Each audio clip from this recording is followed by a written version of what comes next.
her pictures, her little girl things. And every time you know that my telephone rings and it's not her, you know I sit right down and I cry. If her love for me is dead, y'all, the blues ain't never gonna die, no, no.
give us a green light to I say, shows count us down.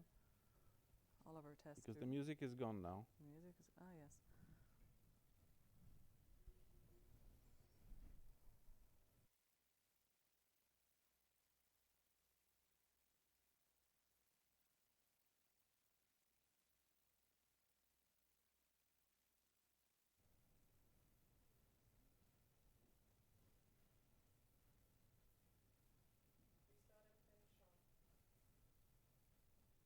Okay.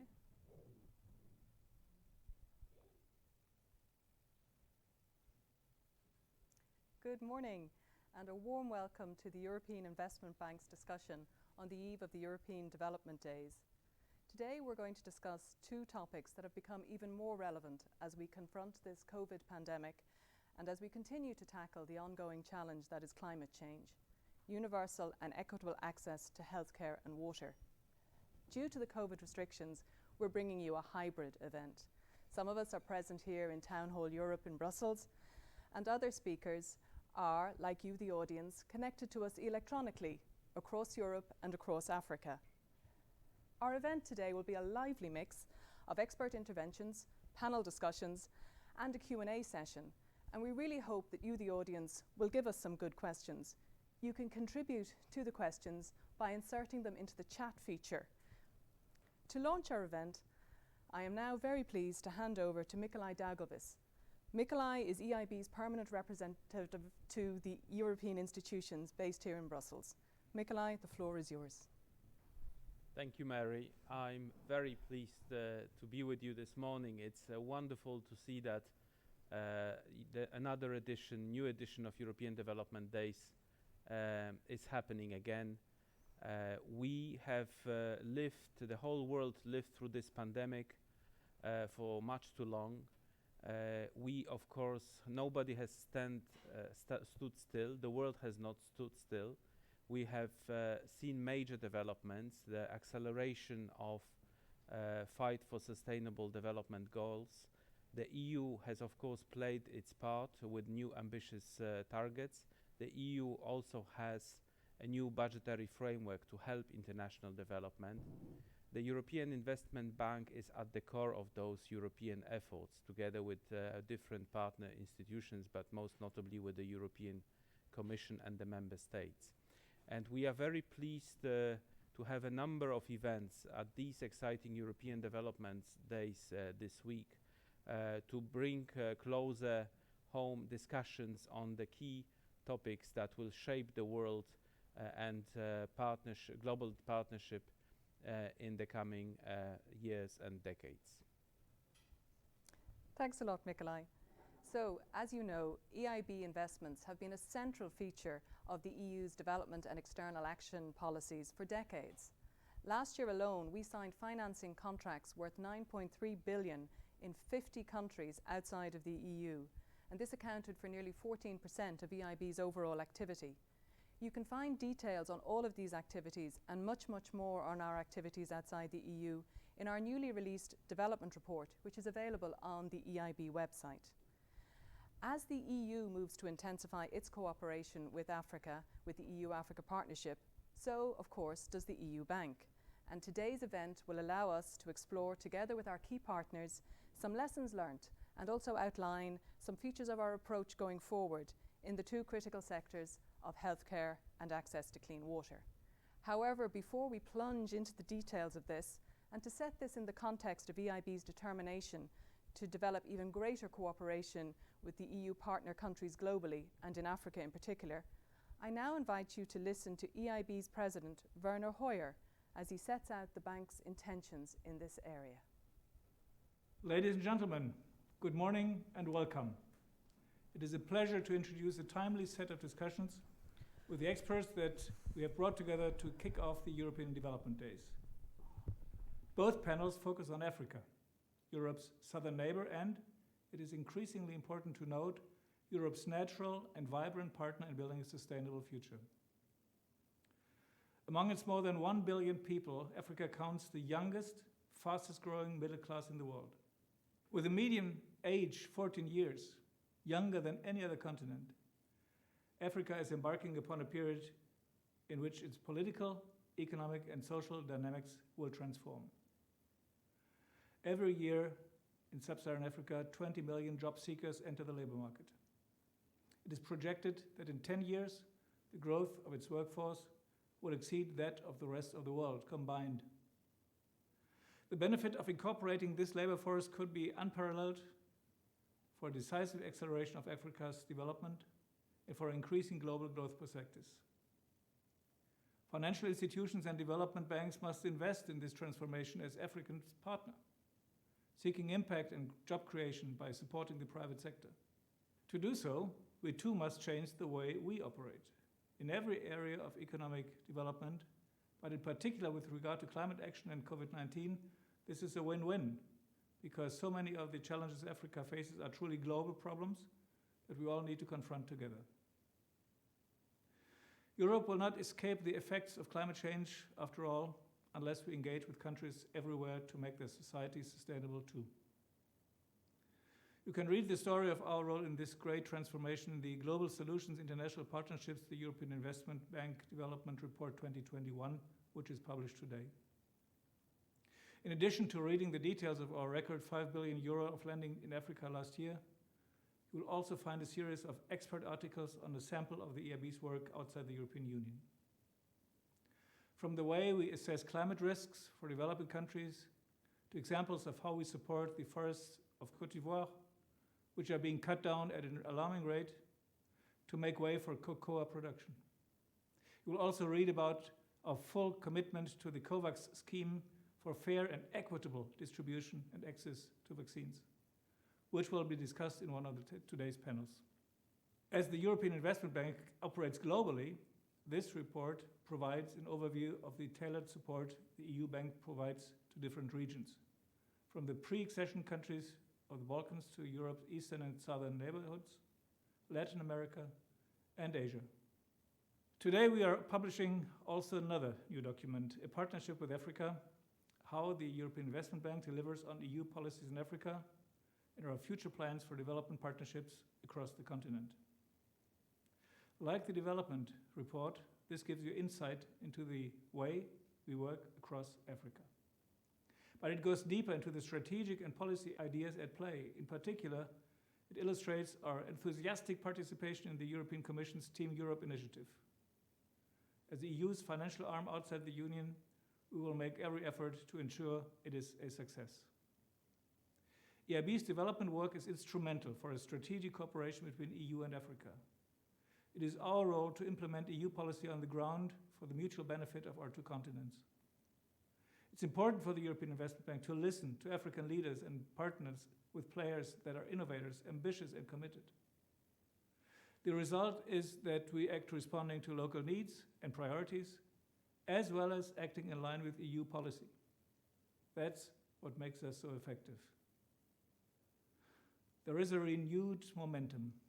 Over the last couple of months, I've discussed this renewed ambition with the President of Senegal, Macky Sall, with President Nana Akufo-Addo of Ghana, and with the President of Tunisia, Kais Saied, as well as the African Union Commissioner, Josefa Sako. I've also seen firsthand at the Africa Summit in Paris last month, organized by President Macron, and at our own EU-Africa Green Investment Forum in April in Lisbon, just how much support there is for stronger partnership. It is impressive to see the determination of our African partners facing this pandemic. I'm sure that by acting together, Africa and Europe can face down the health, economic, and social challenges of COVID-19 and map out shared investment priorities to ensure a sustainable and inclusive recovery. Africa is a continent of great natural wealth, yet poverty afflicts it. The continent's prospects are changing, however. The oil and mining sectors now make up a minority of long-term capital inflows, as investors have come out to focus on telecommunications, retail, and services. This expands access to global markets, builds resilience, boosts transparency, and creates jobs. Climate change intensifies Africa's challenges, causing forest displacement and contributing to fragility. Africa suffers from the impact of climate change, though it contributes less than 4% of global greenhouse gas emissions. But because of the relatively low level of industrialization represented by its small contribution to global warming, Africa could in fact leapfrog directly into a greener future. The green growth must also be innovative, based on the best available technologies, and inclusive, expanding access to basic goods such as clean energy, water, and mobility, as well as education and healthcare to ensure equal opportunities. Climate, innovation, development. These are inseparable parts of one debate. Ladies and gentlemen, the European Investment Bank has operated in Africa since 1965, investing 59 billion euros in 52 African countries. Last year, we signed a record 5 billion euro in loans to the continent, with 71% of our sub-Saharan African financing going to fragile states or least developed countries. We harmonize our work with the positive changes affecting Africa, its high growth, improved political stability and integration, increased foreign investment, investment needs and opportunities. We have developed and refined our African operations significantly in recent years. Those changes took on a new impetus from discussions among EU policymakers on how to enhance European finance architecture for development. Consequently, we have been reflecting on how to refocus our contribution to support the goals of the European Union and Africa with even greater impact and efficiency. We shall organize our activities outside the European Union to improve the way we deliver our development finance in close cooperation with the European Commission and the European External Action Service. We shall strengthen our local presence in the EU delegations, placing more bankers and engineers and advisors at the disposal of Team Europe on the ground. This will mean more development impact. It will respond to the growing need for ever stronger bonds between Europe and Africa, enhancing economic and trade ties between the two continents. We are not daunted by the challenges. In fact, we are inspired by our mission to put the European Union's climate action and development goals into operation on the ground, and by our role in the fulfillment of the ambitious aspirations expressed in the strategies of our African partners. Thank you very much for your attention. I wish you a great time during the European Development Days. Thank you. As you can see, EIB is absolutely determined to bring all its resources to bear to improving the situation in Africa and globally. And as we intensify our support for economic recovery and importantly for sustainable green growth, we want to ensure that this growth is inclusive. We want to ensure that it provides equal opportunities for vulnerable groups. We want to ensure that it expands access to basic goods such as clean energy, water, mobility, as well as education and healthcare. And you'll hear a lot more about some of these sectors in our panel discussions today. We're absolutely delighted that San Bilal has kindly agreed to moderate our discussions today. San heads the Trade, Investment and Finance team at ECDPM's Economic and Agricultural Transformation Programme, and he's a leading expert in development finance. But before I hand over to San and to introduce today's first panel, which focuses on healthcare, a sector where EIB has significantly increased its investments over the past few years, and not surprisingly, particularly last year, I want you to watch a very short and very topical video on a key global initiative in which EIB is proud to be a leading actor, COVAX.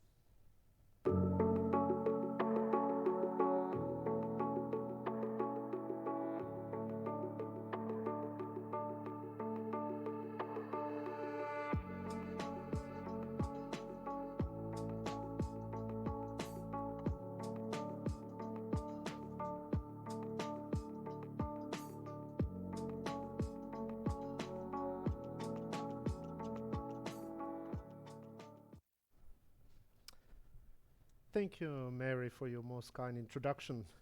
It's my pleasure today to be moderating a very exciting panel with leading thinkers and actors in the field. Let me introduce it very briefly to you. We have today with us Dr. Amadou Al-Fassal, who is an eminent virologist and a leading expert on public health and epidemic responses. He is the director of the Institut Pasteur de Dakar and he's the chairman of the Global Outbreak Alert and Response Network, as well as the director of the WHO Collaborative Center for Arboviruses and Viral Hemorrhagic. Thank you very much, Dr. Sal, to be with us today. We have also the pleasure to have Ms. Henriette Geiger, who is the Director of the Human Development, Migration, Governance and Peace in the Director General for International Partnership, DG INPA, previously known as DG DEFCO, from the European Commission. Henriette, you have a very long title, so showing the breadth of the coverage that you have to, and of issues you have to bring together. But you have been working many years at DG DEFCO, as well as the European External Action Service, and in the EU Council of Ministers, as was previously at the United Nations General Secretariat. So your expertise will be most welcome, and we have many questions about what the Commission is doing. The next panelist that we have is my friend Maria Schobergan, who is the Director of Global Partners, which is the department of the EIB that handles the lending operations in Africa, Caribbean and Pacific, Asia and Latin America. Maria has this amazing ability to bring new ideas and to put them into practice, which is what we'll see what the EIB has been doing on health. And last but not least, we have Mr. Ken Leggins, who is the chief to the Supply Chain Strengthening Center at UNICEF Global Supply Headquarters in Copenhagen, Denmark. And during the COVID response, Ken has been representing UNICEF at the UN COVID Supply Chain Control Tower. He is also the co-chair of the ACT-A Health System Connector Supply Chain Working Group with Gavi and the Global Fund, and he's also co-led efforts with Gavi to prevent the counterfeit and diverted COVID vaccines. So a very impressive panel with us today. Let me start with Dr. Sal. The situation has been difficult globally, but for Africa, it has been the COVID pandemic has been particularly challenging. What do you see the main challenges in Africa and perhaps the priorities on the way forward, Dr. Sal? Yes, thank you very much. I want to start by really thanking very much EIB for bringing me to this very, very high-level panels and with all knowledgeable and impressive panel. And it's also a great opportunity to discuss things that are very important for Africa, which is really the access on which Pasteur Institute and myself have been working for some years now. Coming to your questions, I think right now over this COVID pandemic, what we realize one of the main challenges with the topic today is access. If we to really healthcare, and particularly in what we call medical countermeasure, meaning diagnostic, therapeutics, and vaccine. Today, the epidemic is at the stage really where I think three main determinants will be key actually to bring down this pandemic. Number one, going to be the way we can quickly immunize as much as possible people. And in this regard, obviously, Africa is the last continent in terms of vaccination, just because we do not have access to vaccine. The number two things that is a consequence of this lack of vaccine is we're going to have higher transmission, and we may have more opportunities to deal with variants that are very critical to understand, because it may actually jeopardize all the vaccination if somehow some vaccine cannot really prevent some new variant. And the third important aspect is to do that very quickly. And in terms of timeline, we have to be very quick in addressing those different issues. So those challenges are really the ones that are emerging. And obviously, while we are tackling this epidemic, it's also important to deal with the economy of the country, the social impact of these epidemics, and where most of the solutions we're trying to bring are really to make sure we have a right partnership, have to bring some solutions that are sustainably and financially viable, and to make sure while we're doing that, we're getting very innovative. If you allow me just for 1 minute to talk about this vaccine thing, today Africa actually is importing 99% of this vaccine while there is some capacity to manufacture. And for that, what we need actually in the continent through a coordinated manner is to bring more vaccine manufacturing. And I think there have been very successful meetings discussing that, and we are in a process in Senegal, for instance, in partnership with EIB and other key funders, try to solve that to be able to deliver vaccine as early as 2022. And for that, I think what is critically important is to have this partnership, which is also innovative, because most of the time when we discuss vaccine, people think that it's maybe complicated to serve in Africa, but I just want to mention that we have been doing that for 80 years, and it's more about expanding those capacities to be able actually to bring this new technology that's going to help us to have a vaccine more affordable, highest quality, and highest and a better at the larger volume. And one important aspect I want to mention on that, the reason why I specifically mentioned AIB is that for different projects that we've been doing for diagnostic, for instance, they have been really very innovative and creative on the way we design the work we're doing. Right now, we have a project that we're doing together in Senegal with AIB called CEDAR, where actually with the partnership with AIB and other partner in Europe, like from UK, Mologic, we are actually building a whole new facilities to be able to deliver large volume diagnostic at very low cost through some sort of social venture. And similar idea also can be done for vaccine. But what I like most about the approach is the partnership is done mostly on co-creating, meaning that we're focusing on bringing a solution and not trying to build a project into the existing actually tool, which is usually where we have some challenge. I'll stop there and give you opportunity to ask other panelists there. Over to you. Thank you very much, Dr. Sal. You're painting a broad picture. Let me perhaps take it step by step. First, I mean, the rate of vaccination in Africa is really lagging behind from other countries. So my first question is, from a very practical point of view, how could we speed up the process of vaccination, even in the short run? I think you're talking to us from Dakar. I have family there. They're saying that it has barely started, and it is quite difficult to get a vaccine. And how can we have the delivery of vaccines coming faster in the short run? And there's also concern that perhaps if there is another wave of the pandemic, it's probably Africa that will be hit the most. At least that's what I read in the press. Is that correct? Because of the lack of vaccines, that if we have a new wave, more advanced economies might be able to be better protected, but not Africa. How do you see that situation? Oh, you're definitely right in the sense that if you look at the situation in Senegal today, we have vaccine through two channels. One was COVAX, and for reason of use, because of the situation of India, we just a little bit more than 320,000 doses that came in, and then it has to stop because the vaccine was not coming from the COVAX. So the other channel was for government buying vaccine, but today the vaccine is such a rare item at the global level that people are not really vaccinated. Even though Senegal has vaccinated more than 400, a little bit less than 500,000 doses, we need much more than that. There are discussions to get more in the next coming 4 weeks, but this is one of the major challenge to getting the vaccine. Even though people may be actually somehow reluctant to take the vaccine, this is mostly due to the fact that they don't see vaccine. But when we talk with people and the vaccine are available, this is something that is really feasible within a very short period of time.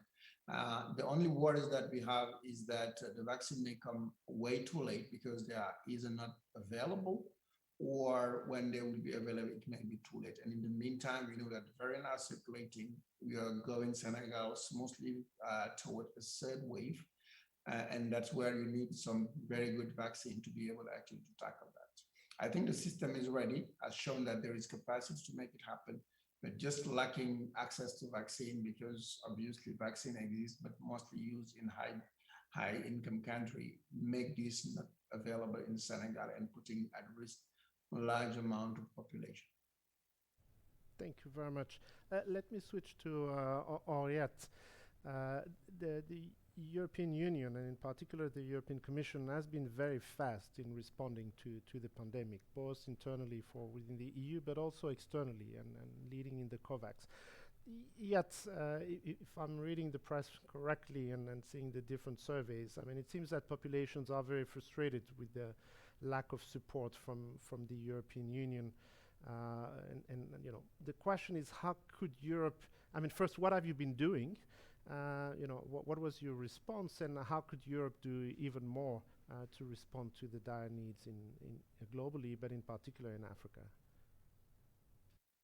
Thank you very much, San. And I would just like to say that the EU has not been very good in terms of communication.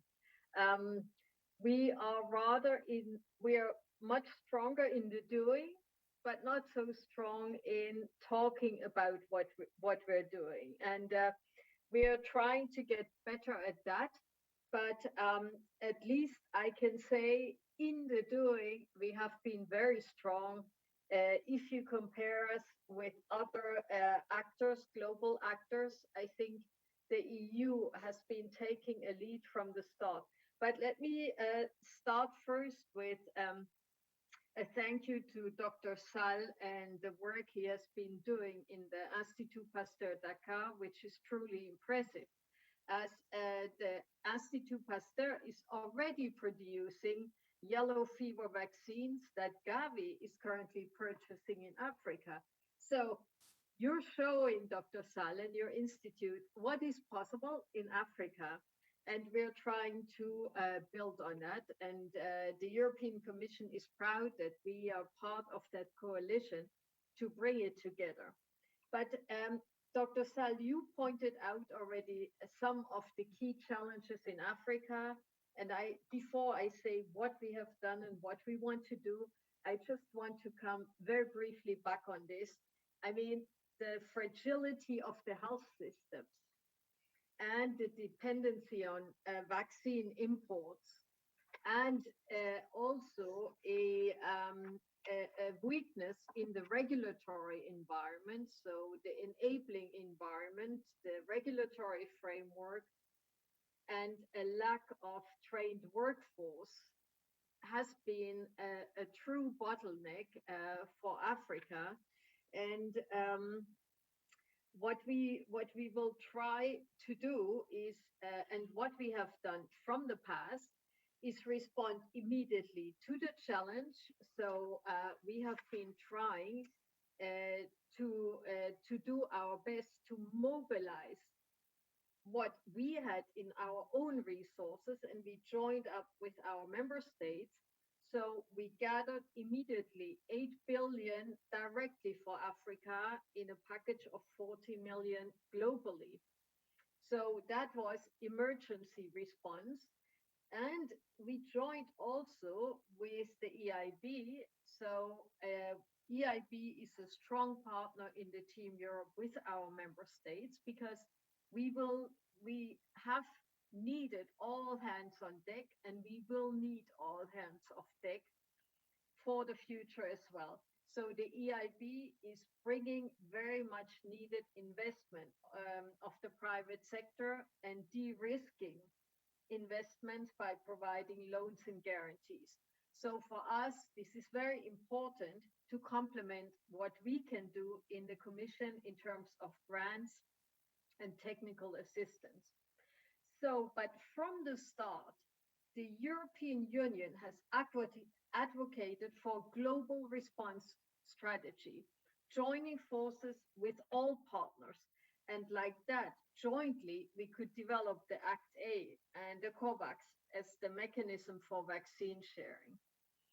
And I would like to say that the European Union, despite the bad press that you were mentioning, we have really been the pharmacy of the world.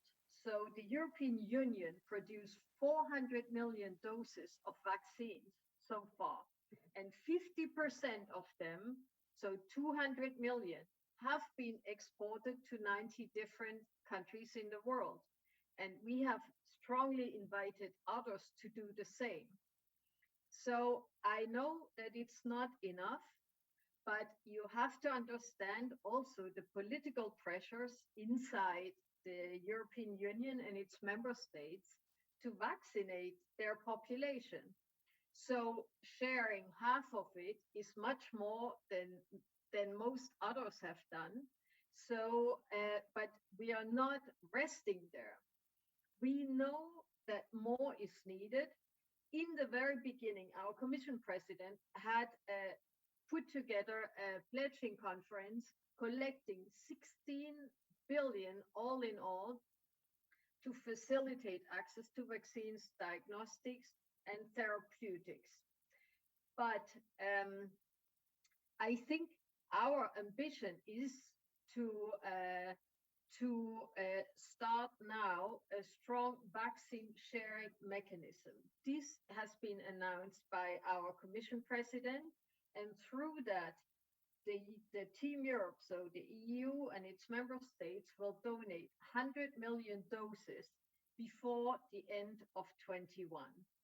So this is trying to address what Dr. Sal said, the third wave, and the critical shortness of vaccines due to the health crisis in India. It is very important for us that this is done through COVAX. So this would be our main channel for dose sharing. And also, our Commission President announced 100 million euros for assistance in humanitarian settings. This is very important. Why? We have seen that even though COVAX delivered in many African countries, several countries couldn't vaccinate. They had to give the vaccines to others or lay them to waste, incinerate them due to the fragilities of the health systems. So the European Union has been the champion for universal health coverage. And the current crisis is only exposing that weakness. And we have seen that in the countries where you have strong health systems, they have been much better able to deal with the problems. And we should not forget the big killer diseases in Africa, like malaria, HIV, TB. So they cannot be eclipsed by COVID-19. And then we have even more people killed than through COVID. So we have to keep the longer term always in the pathfinder. And we work with WHO, COVAX, UNICEF, and the World Bank also to keep that long-term perspective in mind. And the African Union has given a very strong call for not only access to vaccines, but also vaccine manufacturing. And the EU wants to go a step further because we don't want to concentrate on vaccine manufacturing, but on pharma manufacturing. So have a long-term capacity development. And we want in Africa, and we want to do that, of course, together with our African partners to make sure that it is sustainable in the long run. It needs to be sustainable, and we do that in complementarity with the ACT-A efforts and the COVAX manufacturing task force. So we want to have short-term bilateral packages for countries like Senegal, South Africa, and Rwanda, where there are already ongoing efforts and a nascent industry that we can build on. But also, these countries are not supposed to do it only for themselves. We want the benefits to be shared with the entire continent. So this manufacturing initiative that we're building should be our key deliverable for the AU-EU summit that is coming in early 2022. And what is key here is that the manufacturing initiative that we set up with our member states should be sustainable. So to be sustainable, it has to survive the pandemic itself, because we have heard many times that as soon as a pandemic is over, everybody goes back to business as usual. And then the political and financial support for these longer term initiatives is waning, and to set up manufacturing capacity is requiring a longer term effort. So that's why we have to build it in a way that it survives changes of governments. It has a very strong buy-in of the African Union to build the regulatory environment, including an African Medicines Agency, and we need de-risking. So one last thought maybe on this, because we don't want that this is being imposed from the outside, and we don't want to be seen as being bringing big pharma to Africa. We want to make sure that this is a homegrown industry that can develop sustainable value chains and jobs and growth in uh, meeting the needs of the nations and the African continent. I'm sure you have many questions, but I think I will stop here. Thank you. Yeah, yes, thank you very much. Indeed, many questions. Perhaps I want to involve everybody, but let me just ask you one specific question. You make the distinction between vaccines manufacturing and pharma manufacturing. Could you perhaps expand a bit about what you mean by pharma manufacturing? Yes. What we want is that Africa builds a capacity to um, to produce medicines on their own. And we don't want to only focus on vaccines. So the COVID vaccines are very important now, but I think this is only the first impulse and the starting. And there are other international initiatives that focus only on vaccine manufacturing, whilst we want to go broader and look more at the long term. So we're complementary with others.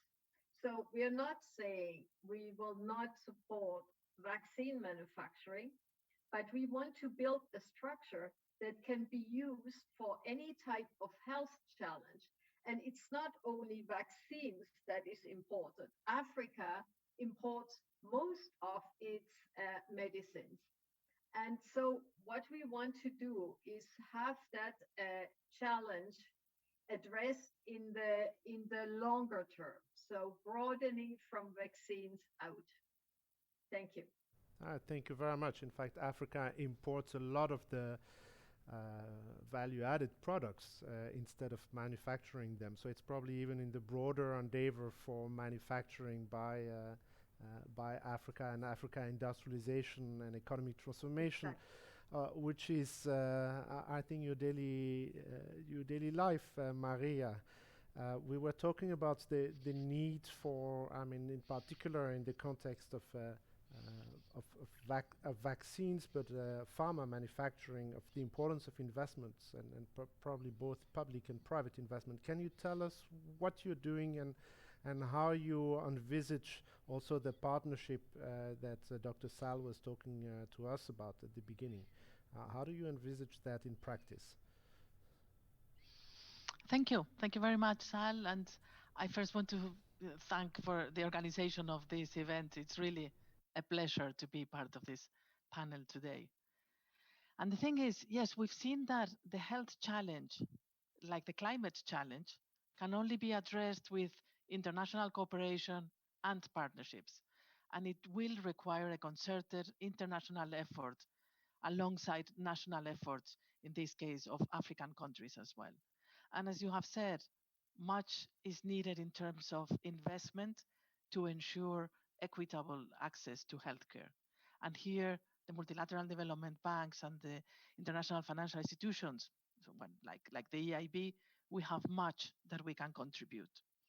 So let me be quite specific about the ways in which a bank like the EIB can contribute or is contributing already. And this is all in the context of the fact that we know that we need to have urgent action. It's about access to vaccines now, and this Dr. Sal has made very clear. But at the same time, we need to be strengthening manufacturing capacity, not only of vaccines, as Henriette has explained, but also of diagnostics and therapeutics, including the whole pharma. So not only for COVID, but and at the same time, and this is the third sector, we need to be reinforcing government's capacities to deploy the vaccines, to provide primary healthcare, and to be better equipped for the next pandemics or for the next health shocks, whatever these are. So this is what I will be explaining to you today. First, with regard to access to vaccines, the European Investment Bank has been supporting COVAX. It has been explained. COVAX is the groundbreaking, innovative instrument that is bringing everyone together, manufacturers and the countries, and it is the best solution for all countries to have access to equitable and affordable vaccines. Because what it is doing is pooling the resources, and it is then drawing from the manufacturers at the best conditions and best prices and in bulk, and therefore making sure that there is availability for everyone. As of the 11th of June, so last Friday, COVAX had already shipped 83 million COVID-19 vaccines to 131 countries across the globe. And the part where the EIB is contributing in a Team Europe approach, so together with the European Commission, is looking at the 92 poorer countries in the world and how we could make ourselves useful in this context. And here, let's keep in mind that the vaccines for these 92 poorer countries are donor paid for. So there are donors that have been mobilized and have committed to make funds available so that these vaccines can be delivered for free. And again, as of the last COVAX summit on the 2nd of June, donors had pledged 9.6 billion US dollars for COVAX for the 92 poorer countries in the world. So what's the role of the EIB? There's so much money available. The thing is, pledges does not mean donations, and donor contracts or donation contracts does not mean that the money is available immediately. And that's where a bank like the EIB can come in. What we are doing is front loading. We are providing the cash on the table early on so that these funds can be used to pay the manufacturers and sign these advance purchase agreements that COVAX needed to sign to be able to have deliveries going forward. And this we first did in 2020, so at the end, the last quarter of 2020, thanks to a guarantee from the European Commission or under the EFSD, the European Fund for Sustainable Development. And we need to remember that at that time, there were no vaccines. We didn't know whether there would be any COVID-19 vaccines. None had been approved by the WHO. And that is the time where the European Union was already stepping up and making funds available so that if those vaccines were to come to the market, there would have been a reservation with the manufacturers for African countries and for other countries in the world. And that's thanks to that contribution that we made at the time, that vaccine started to be delivered at the end of February 2021. It is clear that not enough vaccines have been delivered, and this we understand, but there already 400 million of a loan of the European Investment Bank, cash on the table, it's fully dispersed, and a grant from the European Commission of 100 million were making a difference at the time when it was needed, because time is of the essence here. You know probably that we are looking at a second operation with the same format, with 200 million loan of the EIB and 300 million, I think it is, of grant from the European Commission. But we're looking even beyond this. So now we're looking at what comes next. What is the next need that COVAX is going to have? And we know that as we want to be achieving at least 60% of the world population having been vaccinated, for this, donor funds will never be enough. So there needs to be a transition from donor funds to cost sharing. And in this cost sharing, again, there is a role bilateral development banks, and the EIB is stepping up. We're working with COVAX to make funds available, in this case, through COVAX and in a bulk, in an aggregated way, to make funds available for African countries so that they can provide their contribution into the cost sharing for the access to vaccines beyond the 30% that normally will be donor covered, between 30 and 60% of their population. So again, front-loading funds, in this case for African countries and specifically for African countries. We're talking about an operation of 300 million euro that we're putting in place as we speak. The important element of this third operation is that we Sorry, want Maria. to work. Yes, There's go a ahead. kind of echo suddenly that came in when you are speaking. I don't know if you move your microphone or... Yeah, no, I hope not. Is it that bad? It is a bit better. Okay, yeah. Otherwise, I'll take, I will not use this, but it probably it would be worse. Shall we continue like this? I'll continue, just try to be sure. We'll try to fix it also inside. I'm looking at the technician in the room to see if we can help improve. Okay. So the point I was making is that in this collaboration with African countries, we want to do it together with the African Union. And that's why we are creating links. We want to use the synergies that can be put in place with AVAT, the Advanced Vaccine Acquisition Task Team that has been put in place by the African Union. So it's important that we're working together. But let me move to the second way in which the EIB is contributing, and it very much links with what Henriette has been mentioning, and it is support for investments of local manufacturing of vaccines and other medical supplies in Africa for Africa. And here there is a Team Europe initiative that Henriette has mentioned, and the EIB is also putting together a pool, bringing together the financiers so that we are well coordinated when making our funds available to the different private sector players, be it vaccine manufacturers, pharma manufacturers. Let's think also of personal protective equipment and the whole value chain of access to medical healthcare and medical products, and including services as well. So here, the European Investment Bank is already active. We have been active together with Institut Pasteur de Dakar on a diagnostics project, and we're working together looking at vaccine manufacturing. So Thank you, Maria. I'm sorry, we don't manage to fix the echo that suddenly came in the middle of your speech. So we'll try to solve this. The conversation will continue, so don't worry. You'll be given the floor again, but perhaps let me turn to Ken Leggins. No problem. I mean, we've raised a number of issues. I mean, you were just talking about the supply chain and how to improve it. That's the field of expertise of Ken that has been focusing on that.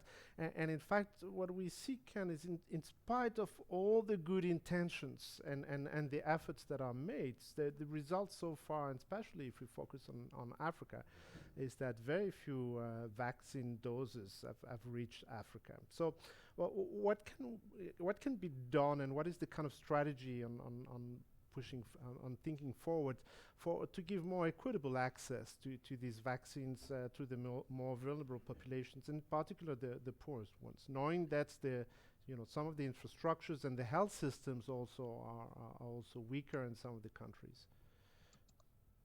So thank you very much, and this is a sound check. How's my voice?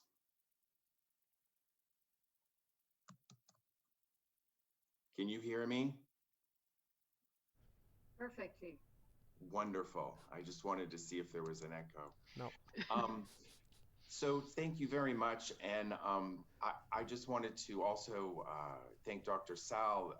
UNICEF, as the procurement agent for COVAX, had been working with the Pasteur Institute, as was mentioned by Henriette, on procuring yellow fever. the production of biologicals is much different than the production of pharmaceuticals, and you are to be commended for that work.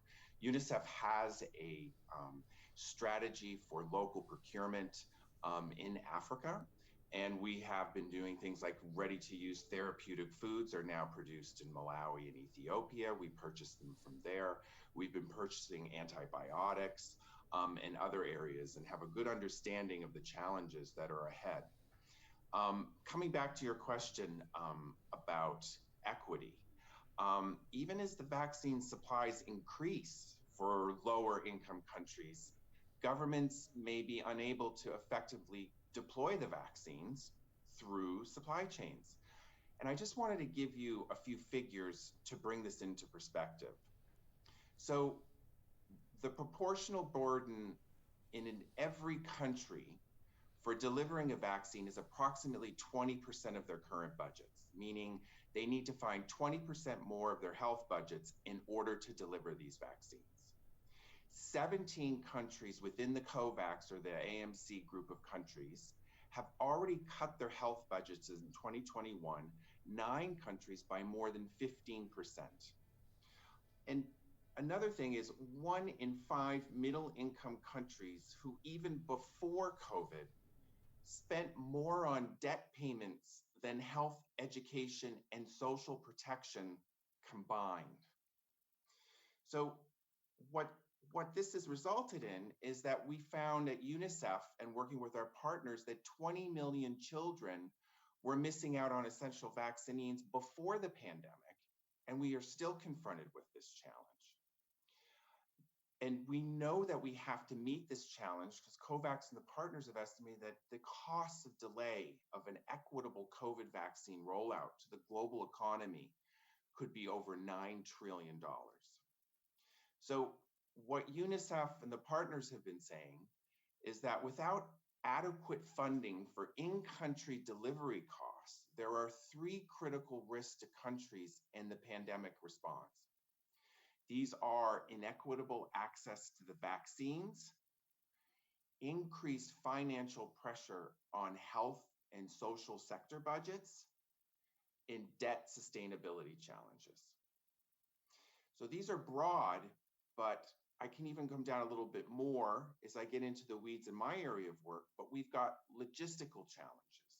We've got bottlenecks to reach all communities. UNICEF has been delivering vaccines for decades, and we know these challenges. And the bottlenecks to reach elderly, for example, are a new challenge for many people.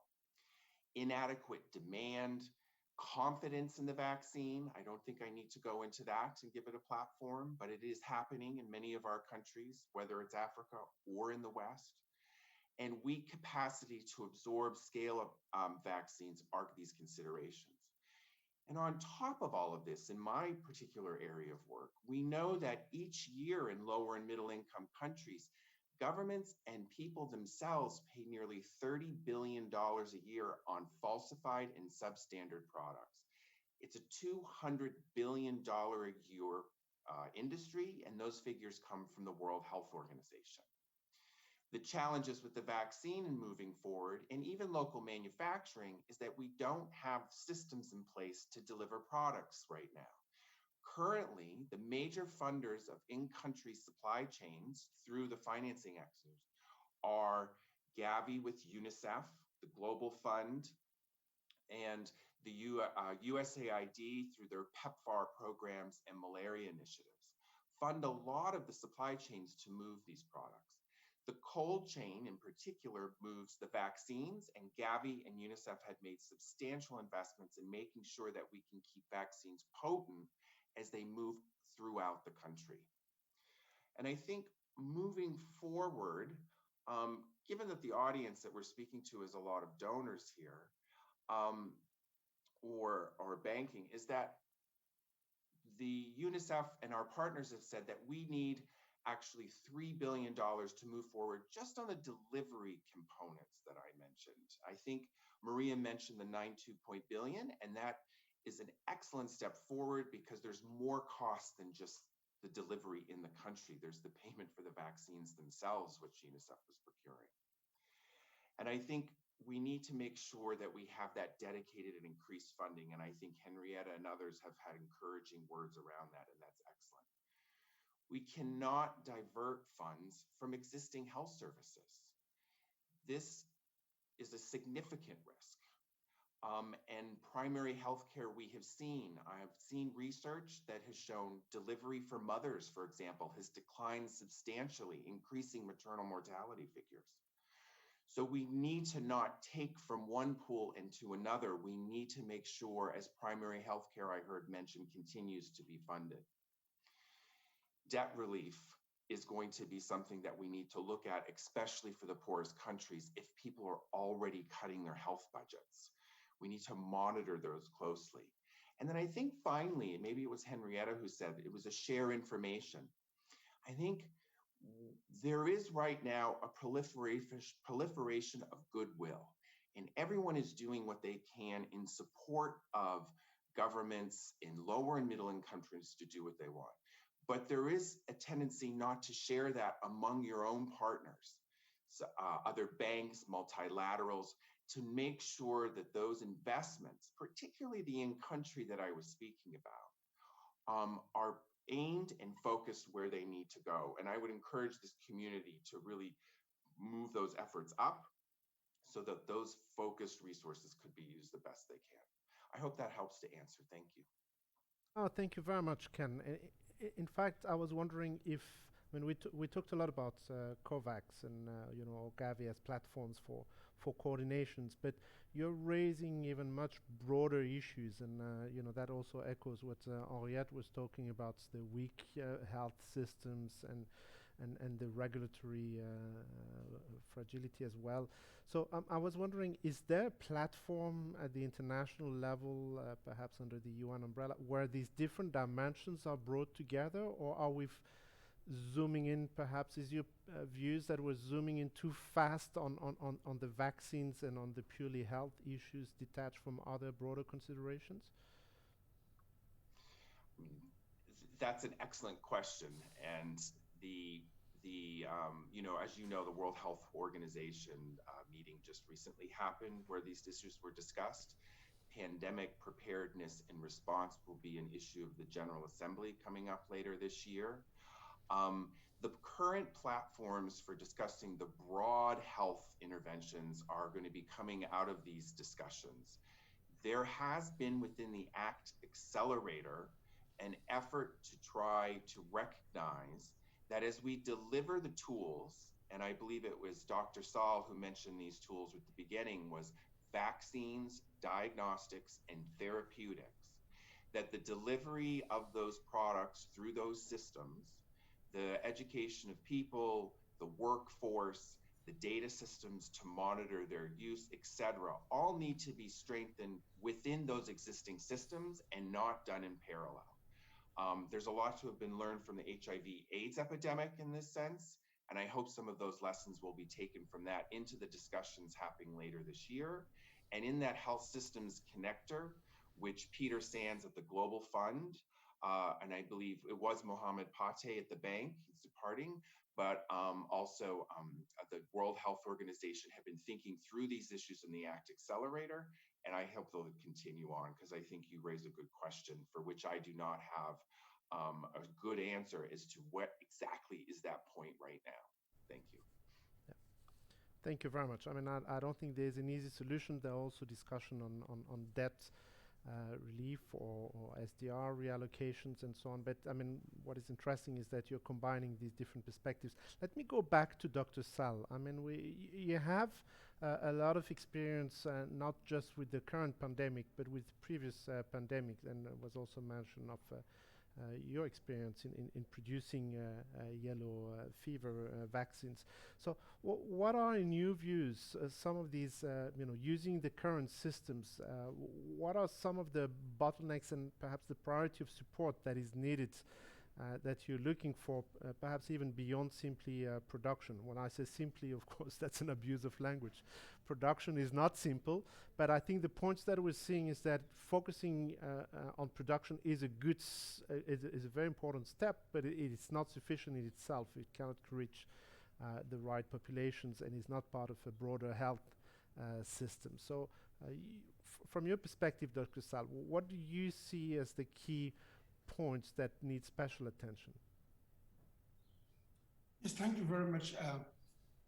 First of all, I want to thank also EU and UNICEF. These are long-term partners, not only really on manufacturing, what we're doing, but also some on research and other public health issues. Coming to your questions, I just wanted to really re-emphasize what Maria and Henriette was saying about manufacturing is something, but the enabling environment, the ecosystem is even critical. If I mention Institut Pasteur de Dakar, what we're doing in terms of vaccine, UNICEF has been helping a lot into making sure that this vaccine is delivered to different countries. And this has been working in partnership. And this is today one critical bottleneck that really need to be addressed in Africa if we do manufacturing.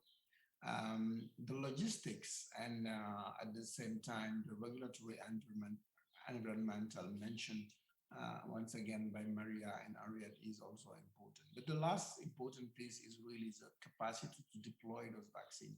Obviously, we all know that the health system is very weak, and making sure that we can deliver through the health system is absolutely critical. And this is particularly important that when we talk about equitable access, we really need to understand the access is also sometimes a matter of geography, bringing some vaccine from one place where it is delivered to the very extra mile can be extremely challenging at some point.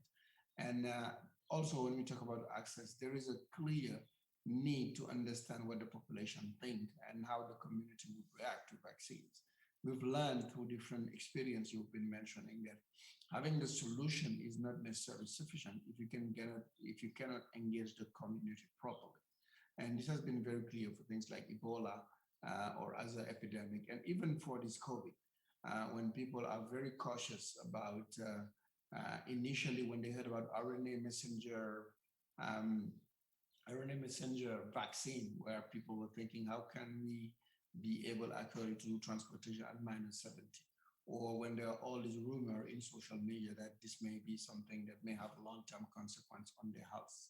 And also when all these debates about different vaccine actually causing clotting or having some adverse effects being something that we need to address. So for me, one of the challenges that we have to keep in mind is really educating the populations, listening a lot to the community, because most of the time we tend actually to talk to the community but don't listen to them. And sometimes just by listening, we can design an appropriate solution to really deliver actually that specific vaccine. So these are critically the challenges that we have to face. And among the one that I mentioned, probably being in good contact with the communities to really make sure what we're proposing is really something they can accept and understand the best way to deliver it is an important one.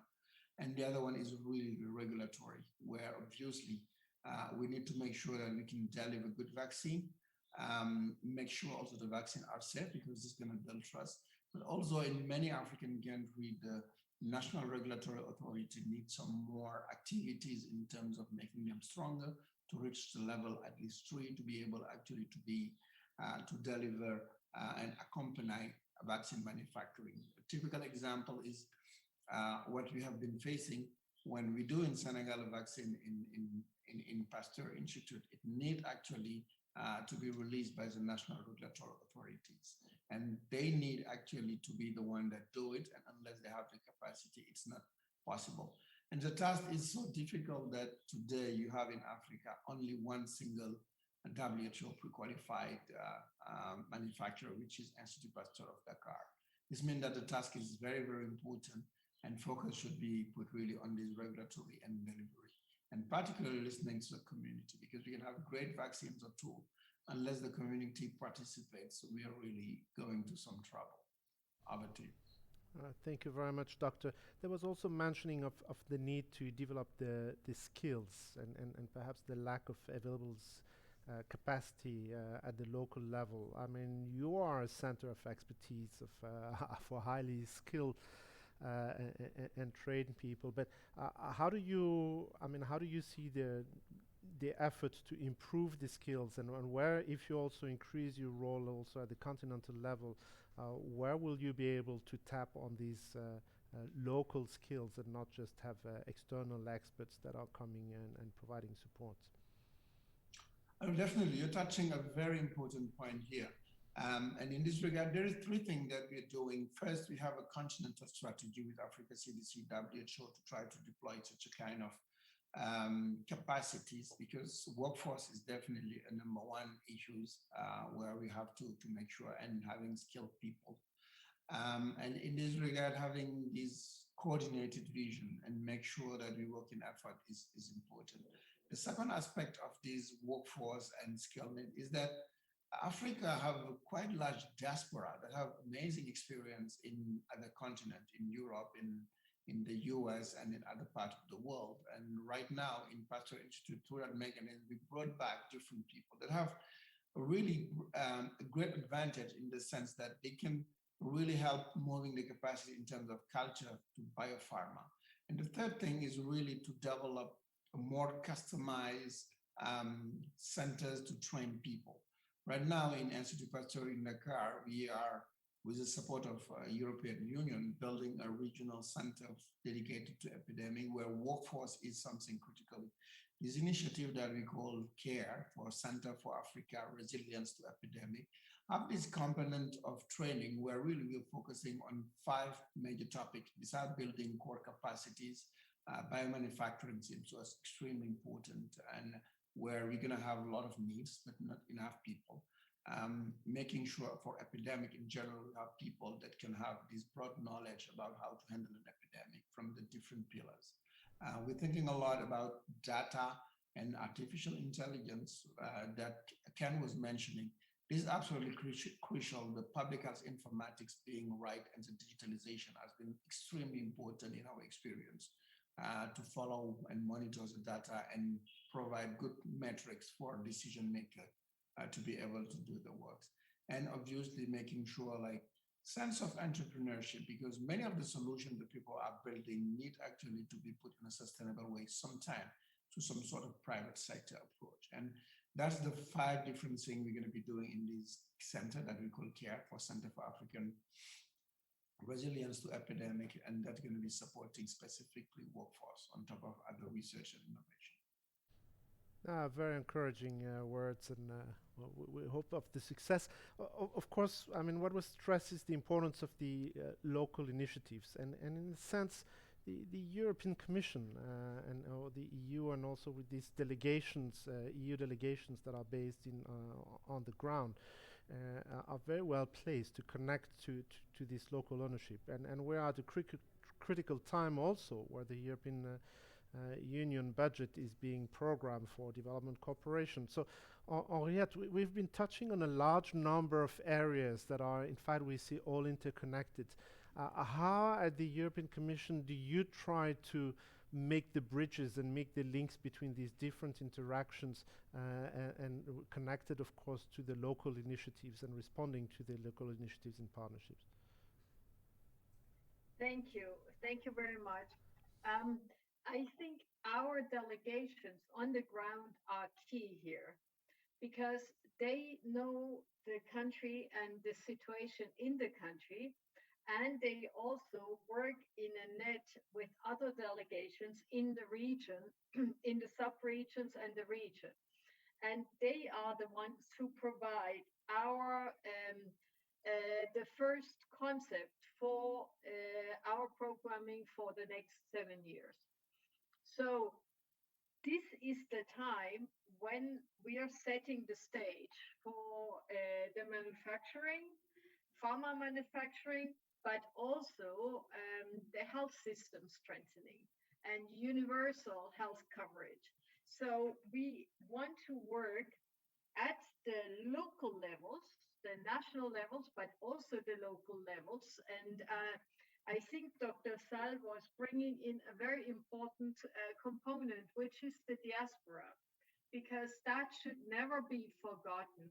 The diaspora plays a key role, not only at the local community level, because they give many families livelihood support, financial support, but they also are investing. And many times we don't offer them a vehicle for investment. So it all goes in consumption. So there are two aspects here that can be leveraged. First, the knowledge. So the many knowledgeable people abroad that also many of them look for an opportunity to come back, and they don't see an opportunity. They don't see how they can reestablish themselves. So one could offer a scheme, and that could be done maybe at the regional level, to incentivize them to come back and to help train others. And so at the local level, we want to work with civil society, with local communities, but at the national level, we have to make sure that there's a strong government buy-in, but there's buy-in beyond the government cycle. So we put in place structures that survive a government cycle because we need longer term support. And then this should combine with efforts at the African continental level. That's why we work so strongly with the African Union to build this regulatory environment. And we're using the upcoming EU-AU summit to have that strong political commitment around some concrete deliverables in the health sector. So, and there, the investment, capacity building, the different instruments that were mentioned. So the grants that we provide over the next 7 years at the national and regional and continental level, but also what our development finance institutions can bring. First and foremost, the EIB and our member states development institutions, and that in complementarity to what other global actors are doing. That will be the package that we want to put together. So to have our own toolbox at the full disposition of Africa, but deployed in a smart way and custom tailored to the needs in the countries. And as I said before, it is necessary to focus on some countries now, the ones that have the biggest potential. But this doesn't mean that the initiative shouldn't have positive impact on the whole continent. So it is very important that the investment that we do in a certain country is benefiting the larger African population and serves also as an example. And I should say, actually, Africa, for once, is leading because we had already several demands from the Latin America, Caribbean region, and the Asian region to do something similar for their regions. And we said, right now, we have to focus on Africa, and then we can bring lessons learned at a later stage to other regions. So this is what we want. So deploy the development, the financial instruments, and the political instruments in a smart way, and to have this done in a strong coordination with other global actors and the political buy-in of the African actors, AU and the national level. Thank you. I hope I answered your question. No, absolutely. And this is, of course, I mean, this has to be done in preparation of the EU-Africa summit, but this summit is, if I understand, only for the beginning of 2022. So while the emergency is also now. So there's a need to focus also now on preparatory actions and on endeavor. Let me turn back to Maria, hoping that the echo problems were solved. I mean, we talked a lot about partnerships and both at the European level for the EIB as the EU bank with other European DFIs, but perhaps in particular we've heard also it has to come from the local initiatives, and you also have partnerships with local public and private financial institutions. So, Maria, what are the, what is the approach that the EIB is taking in terms of, promoting the pharma manufacturing, and also if you have time to address the question of the distribution of it, and then the supply of the health. Okay. Can you hear me well now? How is it? Not good. It is better, but go ahead. Yeah, that's not great, huh? Let me try one more thing, and otherwise, maybe I'll have to No, it's try okay. another day. Just be That's brief, but you actually can go ahead. Yes, it's It's go actually ahead. not bad. It's just echoing in your room a little bit. Yeah, exactly. I'm now using the microphone of the computer. That's the problem. We were trying Okay, to have everybody so in the room then, here, but it has not been possible. But please go ahead. okay, I'll go very much to the point. I think we need to here have a lot of coordination. In the same way that Ken was saying that for funding for in-country deployments, we need coordination of the multilateral development banks, and truth be said, UNICEF is doing this. It has required that UNICEF calls us all in for the multilateral development banks with the World Bank, the African Development Bank, Asian and Inter-American Development Banks, to now share which countries we're working with and to whom we are already lending. And this was necessary, and UNICEF is doing it for us. And by the way, today the EIB will be signing with Barbados a 50 million euro loan that is precisely for vaccine deployment in the country. But you were also mentioning about pharma manufacturing, and here it is we have the opportunity to get it right earlier on, and to have a coordination amongst us, the IFIs. This we are doing already with the European Development Finance Institutions, with the EDFIs, but also with the African Development Bank, and it is essential that there is this African buy-in and African point of view. And in my view, we should also integrate the African regional development banks. Afrexim Bank, for example, is taking a major role in this area, but there is others that can also contribute. And then together work with African-owned companies. So it's about technology transfer into Africa and using African capacities and the vibrant African private sector. Maybe I stop here. Thank you. Thank you. Perhaps just the last question. Do you also work with the major international vaccine producers and the major companies? There's a big discussion of whether there should be intellectual property, a waiver on intellectual property rights or not. But one of the responses has been to say that we should just improve the manufacturing and also even of the current vaccines. Is that part of the efforts that you are trying to provide, or are you trying to initiate new Africa-owned vaccines away from the international big companies?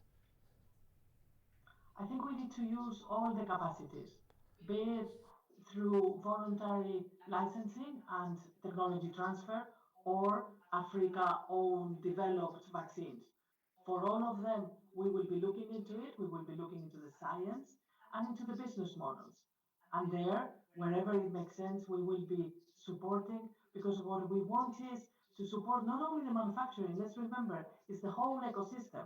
It's also the raw materials production and the different elements that come into manufacturing of vaccines, of therapeutics, and of the diagnostics. So in all of them, that combination, whatever makes more sense to achieve the goal of increased manufacturing that is involving Africans, and it is for Africa as the continent. Very much. Can Maria just refer to the key role that UNICEF is playing, and in fact the UN family is very much present on the ground and working at the local level. That's the bread and butter of the UN family. How do you see then a way forward to better harness this huge potential of UNICEF and more broadly the UN family in this response and efforts that we see in the context of Africa-Europe partnership?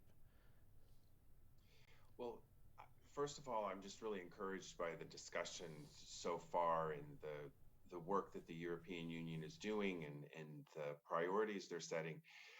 In UNICEF's experience, these are directly in line with the needs that we're getting expressed to us from African governments. And in that same tone, what our who we support, our governments, and what they are telling us is that what they need is for us to be able to recognize that the COVID epidemic is one in many health challenges that these countries face. And I think we've heard this message delivered across the board here in many ways. We need to strengthen health systems, and we can capitalize on those who are present in country to do this and work on these issues. I think, for example, for UNICEF, we've been working on building cold chains and increasing the capacity of the cold chain storage in lieu of environmental impacts. So buying solar refrigerators, but also helping to solarize health facilities. And we have those experiences intact with our partners. So we're working with Gavi, the Global Fund, and others in country to make what we call the vaccine cold chain more systematically effective from the border all the way to the last mile. And that's a challenge, especially when we have vaccines now that require minus 70 degrees Celsius, which is what we call the ultra cold chain. So how that's going to evolve. Now, those are large investments. And what we need is for the global community who are providing the funds, the donors, the supporters, to better link with those who are working in country, which is not only the UN, but our colleagues such as Dr. Saul and others who have a great understanding of this. I think UNICEF is working in partnership with the African Union also, and we are trying to drive what we can do best, which is often to tell the story that they are having to experience in country, with challenges regarding not only maintaining a distribution of COVID vaccines, but as those figures I presented at the beginning, is understanding how this impacts maternal and child health, how this impacts our work around making sure that vaccine programs are continued. And I think also the UN, in particular UNICEF, because we are a procurement agency, as I mentioned earlier, what we could capitalize on, which was your question, was we have been procuring locally in Africa. And I believe the issue of regulatory has come up quite a bit. And I think Dr. Saul and Henriette and everybody's mentioned this. The challenge with regulatory is not just the regulatory agency, it's within the ministries themselves on quality. How do you maintain a manufacturing facility quality? How do you monitor the products? When you do have challenges with products, how do you do recalls goes into regulatory. So UNICEF right now is working with the government of Nigeria, Professor Moji, who plays a role in the regulatory affairs within the African Union, to develop global standards, which is built on the European Union's Falsified Medicine Directive. And so we're trying to develop systems that will allow for products to be delivered and monitored and tracked and traced to those systems so that we can be more efficient in how we purchase. It's based on need, and how we can then choose local suppliers to reduce costs for transporting things from Belgium versus transporting things locally. So I think the UN, and in particular UNICEF, are really looking at the systems that need to be in place, not only for COVID, but will help health systems strengthening, such as data. And I won't go into workforce because I think there was an excellent discussion already on the workforce, and I'll just talk about the data aspects. But workforce and data go hand in hand. And so how we can do that best. And I think the UN can bring a lot to this, because we were doing a lot of that beforehand with the EU, with the US government, with the Japanese, with many countries in different regions around this issue. And bringing that together, I think, contribute a lot. Particularly if you have some of these donor meetings, it might be great to have sessions around that. Thank you. Well, thank you very much, Ken, and thanks to all of you. I mean, we started the discussion with this notion that we need to have greater access and faster access to vaccine doses to African populations, and including to the more vulnerable and perhaps remote population that do not have access, and that requires an immediate response. And that was the G7 declaration yesterday is positive to provide 1 billion doses. It is far from enough for what is needed in Africa, if only to catch up with the current situations they're in. But we see that we need a longer term perspective in terms of increasing the manufacturing of vaccines and their distributions. But in fact, dealing with the COVID crisis, which I found very interesting in this discussion, is that we see that we need a comprehensive approach that is not just about having immediate access to vaccine doses for COVID, but we need to think about the health system in itself. And if we think about the health system and the transport system, then we have to see broader connections with the rest of the government, and so health is an important part. So I think it is very important that at least if there's a positive aspect of this pandemic, we say never let a crisis go to waste, is that we see that health has an important role to play in the development, but can also be perhaps, and that would be my concluding words, perhaps could be an example also of the type of approaches that could be taken also in other sectors. Where we see the needs of, the local ownership, you mentioned the partnership, manufacturing and economic transformation and diversification is key for Africa, skill development, social and health systems, the sustainability dimension of it. And so we see these interactions, in fact, playing out in many more actions. So thank you very much for your contribution. I turn back to you, Mary. Thank you. Thank you very much, Stan, and thank you to all our panelists for a very interesting debate there. I think a strong message that really came across from all the speakers was the importance of partnerships from the project level through to the country level, regional level, continent level, multilateral level.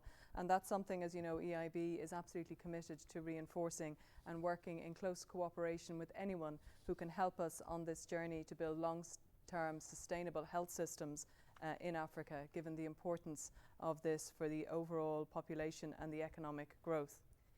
We are now going to move to our second panel, but to do that we need a brief 2-minute pause. But please stay on the line, do not go away anywhere. We will be right back. So I say thank you again to all our panelists in Africa and across Europe for joining us, and stay with us. Don't forget to put questions in the chat function, and we'll be right back.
Back.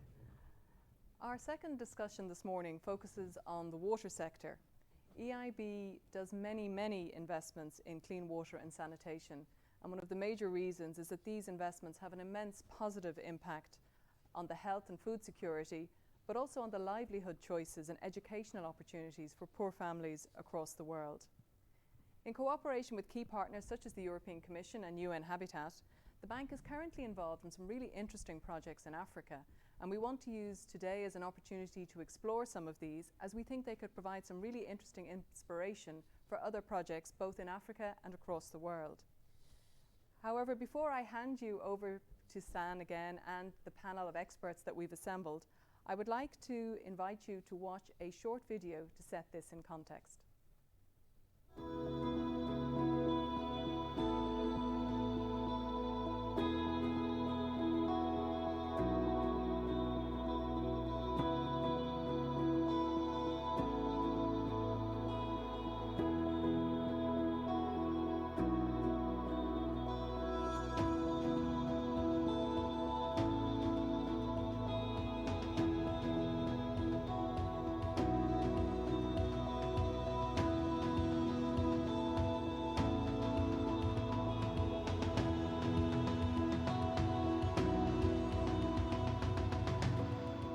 La BI nous a beaucoup accompagnés, aussi bien un accompagnement financier, mais surtout ce que nous apprécions le plus, un accompagnement technique. Dans ce cadre, aujourd'hui, il nous a également accompagnés dans notre objectif d'atteinte des objectifs de développement du millénaire, les OMD, à travers le PEPAM.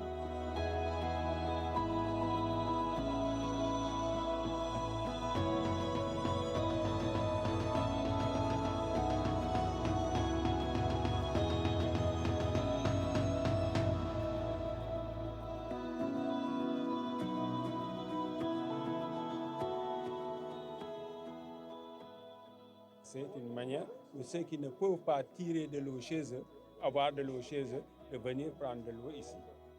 Donc c'est important parce que c'est des gens, c'est des Sénégalais et ils sont assez pauvres pour ne pas payer l'eau comme tout le monde peut le payer. Donc c'est important, c'est une très bonne chose.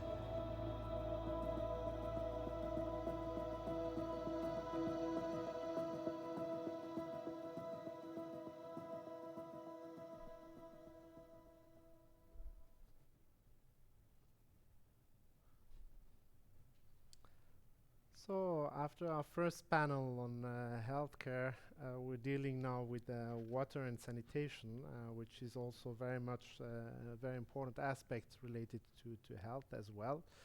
And we have a panel of experts on the water sector who are going to present to us some of the key findings and approaches that they are taking in promoting water. Let me introduce them to you very briefly. We have Jean-Noël Gangloff, who is responsible for water and energy portfolio at the EU delegation in Kenya. He manages a number of Team Europe programs in blended finance with the European financing institutions as well. And he's an expert himself, an engineer, an expert on water and sanitation projects.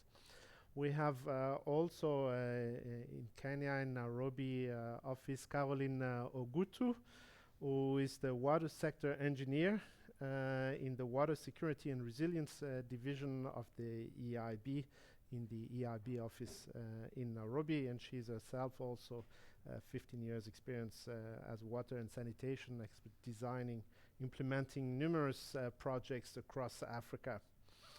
We are also joined by Paul Agwanda, who is the head of the Water and Sanitation Infrastructure Development Department in Lake Victoria South Water Works Development Agency, which is a parastatal agency under the Ministry of Water, Sanitation and Irrigation in Kenya, and who has also a long experience in planning and resource mobilization and design and development water and sanitation systems.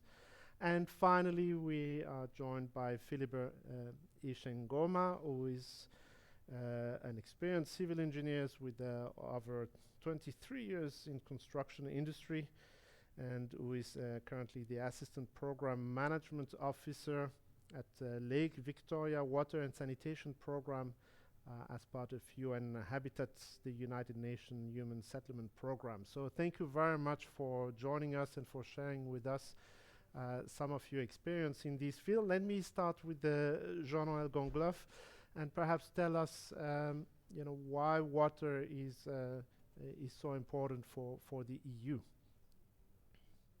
Thanks, San. Good morning or afternoon, everyone. I think maybe let me start with the broad picture. In the past 20 years, we have seen very significant progress in access to water and sanitation. However, not all regions have benefited equally.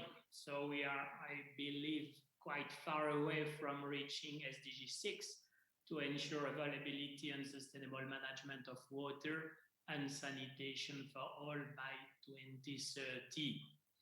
Actually, since 2010, access to water and sanitation has been recognized as a human right. However, in Africa, over 300 million people still do not have access to safe drinking water, and over 700 million live without access to basic sanitation facilities. And this particularly affects women and girls who are often responsible for collecting water, and it affects more generally vulnerable person or person with disabilities. As we all know, water is a driver of development, and it plays a crucial role in alleviating poverty.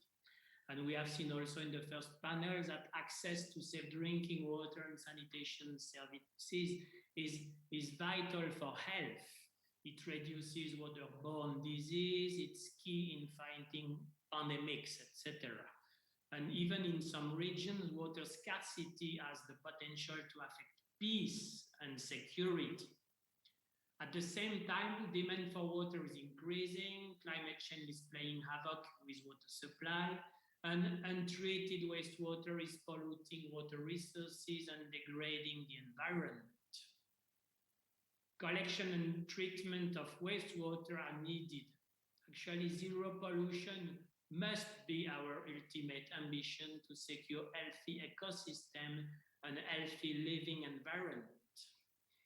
In the European Consensus of Development released in 2017, the EU and its members committed themselves to support increasing access to water, sanitation, and hygiene services, and to promote integrated water resources management and enhance water use efficiency. At the same time, the European Green Deal external dimension integrates water in a multi-sectoral approach, let's say, to address global crises, and in particular, the fight against climate change, and to ensure also sustainable growth. That's why water and sanitation remain very high in the EU agenda. Let me quote our Commissioner, Jutta Urpilainen, at the recent 10th Africa Day International Conference. She said, water must be the front and center of our sustainable development agenda. I could give you maybe some examples of what we are doing at the EU together with our partners. We have seen in introduction the video on Senegal. This is an excellent example of what the EU and its partners, first and foremost the European Investment Bank, can do when working as a Team Europe. I could give you many other examples. I think we don't have time here. Just I'm working in Kenya. I can give you 3 examples what we are doing in Kenya. Three ongoing major programs. The Nairobi Water Distribution Network Program, together with KfW, which about 200,000 people will benefit from access to water supply, and most of them also to sanitation connection in informal settlement of Nairobi. At resource management, water resource management level, we have also an important program together with KfW again, which is called the Lake Victoria Basin Integrated Water Resources Management. And this is actually also the cross-boundary aspect of programs, because this does concern not only Kenya, but also Tanzania and Uganda. And finally, we have a big program in Kisumu again, which is called the Lake Victoria Watson Project, together with AFD and the EIB. And my fellow panelists will tell you more about this program a bit later in the conversation.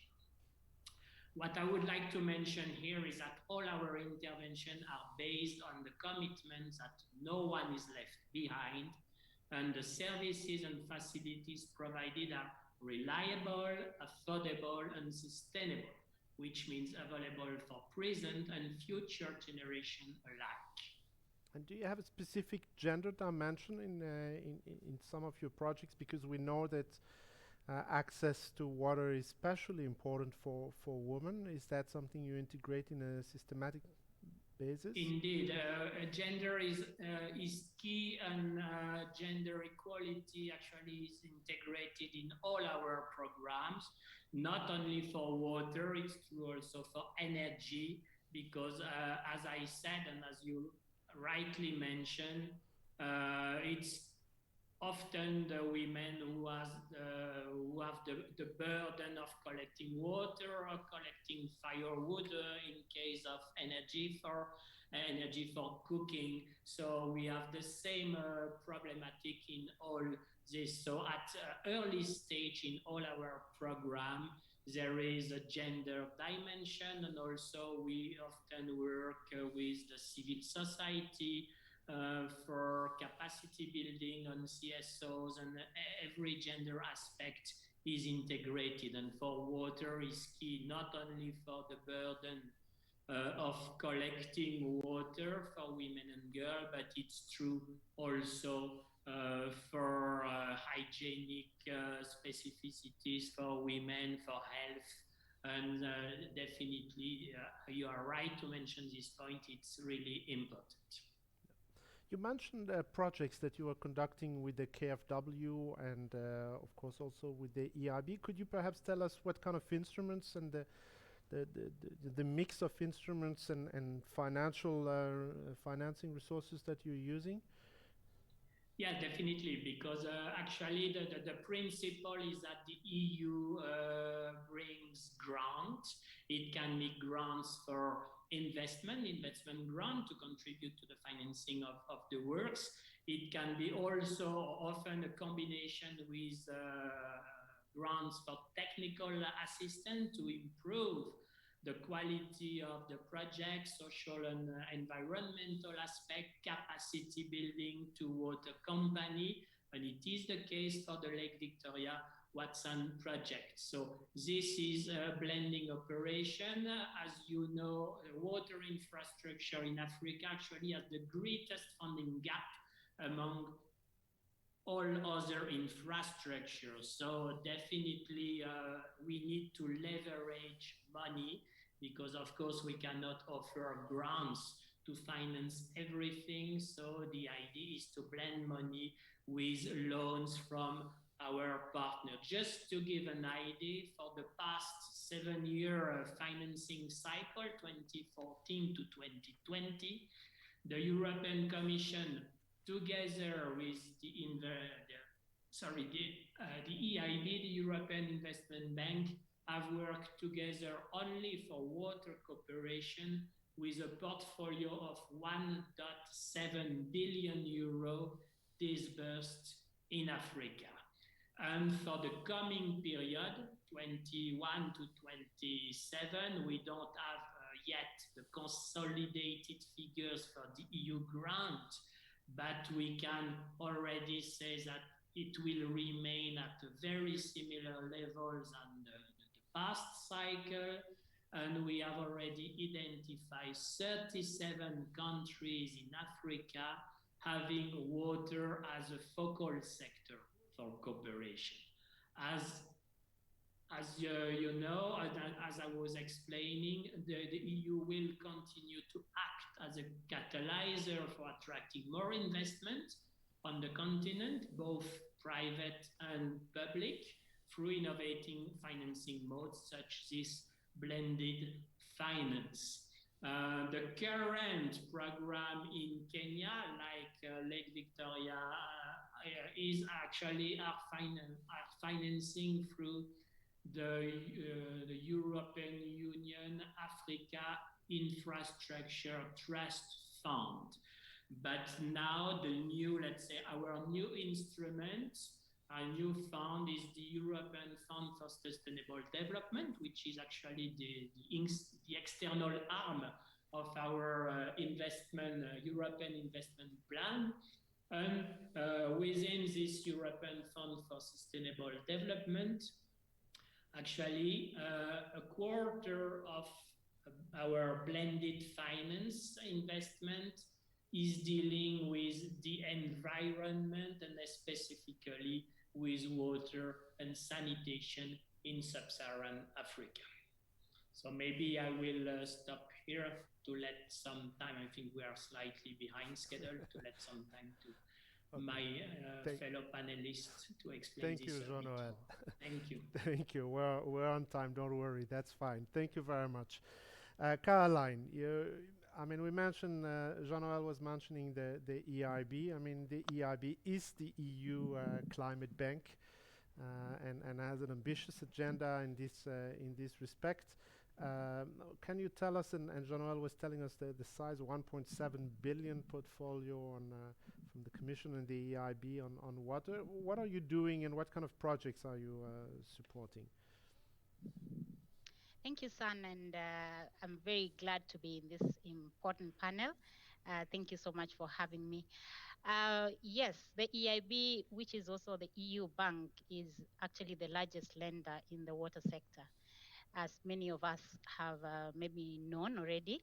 And since its inception, it has lent almost 70 billion euros for some 1,600 projects across the world. 10% of which is normally outside Europe and including Africa. So last year alone, the bank invested close to 200 million euros in water projects across cities and towns in Africa. And our main focus is basically the SDG 6, which is to ensure that there is water and sanitation for all, and also a climate action, because water is a very important contributor to adaptation, the climate adaptation. So regarding climate change, many parts of Africa actually are extremely vulnerable, and water is a key contributor to ensuring that these vulnerabilities are actually addressed. So the bank, as we have already heard from our previous panelists, partners with other EU institutions, the EU itself and other EU DFIs in what we call Team Europe, to ensure that the water is as a sector in terms of access and even sanitation is addressed, as we know that Africa has a huge need for this. Now, the bank itself is able to mobilize required resources, but also mobilize a EU grant, as was already mentioned by Jean-Noël, to be able to prepare, upstream these projects that we need to invest in to ensure sustainability. We also have an additionality advantage on this. We have sector experts that are highly qualified and have experience in sustainable development projects across the world, and specifically also in Africa. And the experts like myself, some of whom are actually located in the regions, therefore have an added advantage to making sure that these projects are not only invested on, but are also properly designed or structured to meet the needs of Africa in general, but also that they are sustainable, that in the long run, they are able to still run. So we also support in monitoring of these projects and ensuring that even the implementers themselves are supported. So I think that sort of answers your question. Can you give us perhaps, on because what the EIB is doing. I mean, we know how good the EIB can be, but the EIB also tends to do a lot of, big volumes. So can you tell us about the impact that you do have on the ground, and what kind of projects you are supporting? Thank you, San. And this is a very important question because I really take it personal. Probably just to paint a picture. So growing up in the informal settlements of Manyata here in Kenya, it's an informal settlement in Kisumu. I spent hours on end, queuing for this water that was trickling from, some water points that were highly dispersed. And I feel that, like many other people, I was robbed of my, say, time to play or even study growing up, leave alone the risks that was involved with that, because then queuing for long means it could go into the night.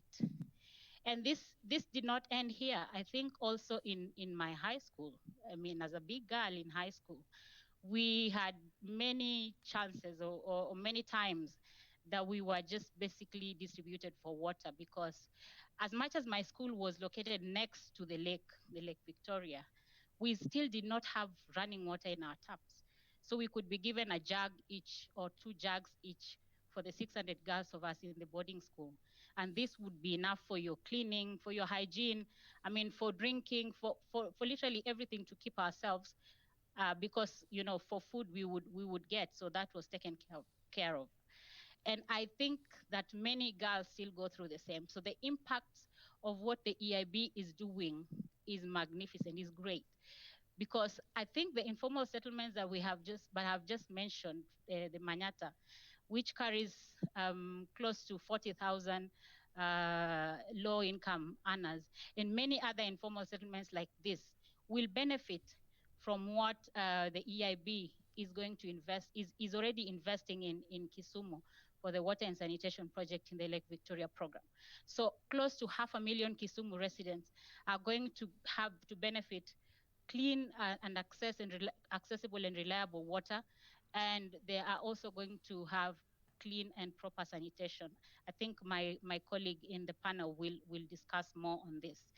But just to mention other things that the EIB, so last year alone, the EIB has invested close to 200 million, as I mentioned, and over 1.7 million people have benefited from clean and accessible, reliable water in Africa alone. And I think over half of that number have benefited on sustainable and, clean and sustainable sanitation, including on-site sanitation. And within that last year alone, again, as I mentioned, 11.6 billion was invested, 200 million of which was invested in Africa for the sanitation and water benefits that I have just mentioned. So there is a big impact that the EIB EIB investments is giving into the world. Now, let me mention a bit of other projects within the Lake Victoria region, because that is what has been discussed previously. Now, in Kampala, Uganda, the Lake Victoria project that EIB is investing in Kampala alone, 75 million euros, is benefiting close to 400,000 inhabitants of Kampala city in Uganda, some of which could not access water because of either poor infrastructure, leaking systems, so there was a lot of inefficiencies and no connections at all in the city. So EIB, together with other partners in Team Europe initiative, so KfW and FD in this case, and the EU, were able to mobilize close to 222 million, where EIB put in 75 million, to be able to increase access to water and also sanitation in the informal settlements. Now, to make this investment sustainable, we are able to partner or to actually give advice to our partners in our collaborations to ensure that the projects that we are investing are actually meeting the needs, that are fit for purpose, and that they are able to eventually maintain them and service them. That's by even providing the capacity building that my colleague Janelle from EU mentioned, that we give these funds to make sure that there's technical support to the clients and to the promoters of this project. In Mwanza, and my colleague from Mwanza will also mention a bit, this was a unique situation where many informal settlements basically lied in the hills of Mwanza city. So the EIB, together with other partners, have put together funds to be able to, increase supply to water in these informal settlements of Mwanza and other satellite towns within close to Mwanza, so that these informal settlements not only get clean water sustainably. We are talking about 400,000 inhabitants of Mwanza, but also that their wastewater is taken care of, because these settlements, it was difficult to reach them. That is why we actually, together with other partners, designed very innovative solutions for these settlements. That is the simplified sewerage solutions. So that these settlements are able to use these simplified sewerage solutions to have this wastewater, evacuated from their settlements and then taken to treatment works. And this project has gained a lot of accolades because of this innovative solution. And so we also have children, like myself when I was growing up, children along the city, the lakeside city of Mwanza, then being happy to be enjoying water flowing in their schools, but also a clean environment, because eventually the Lake Victoria health is improved because the wastewater then is not dumped there as it was done before. So these are some of the concrete projects that I can mention EIB has really invested in, and we can see impacts. And I can actually relate to, because I have lived in situations like this, and many of my relatives and probably citizens live in similar situations. Thank you very much, Caroline. I really like also that beyond the technical aspects of the project, you can bring in your own private perspective and personal experience, which shows, by the way, that the importance of having people.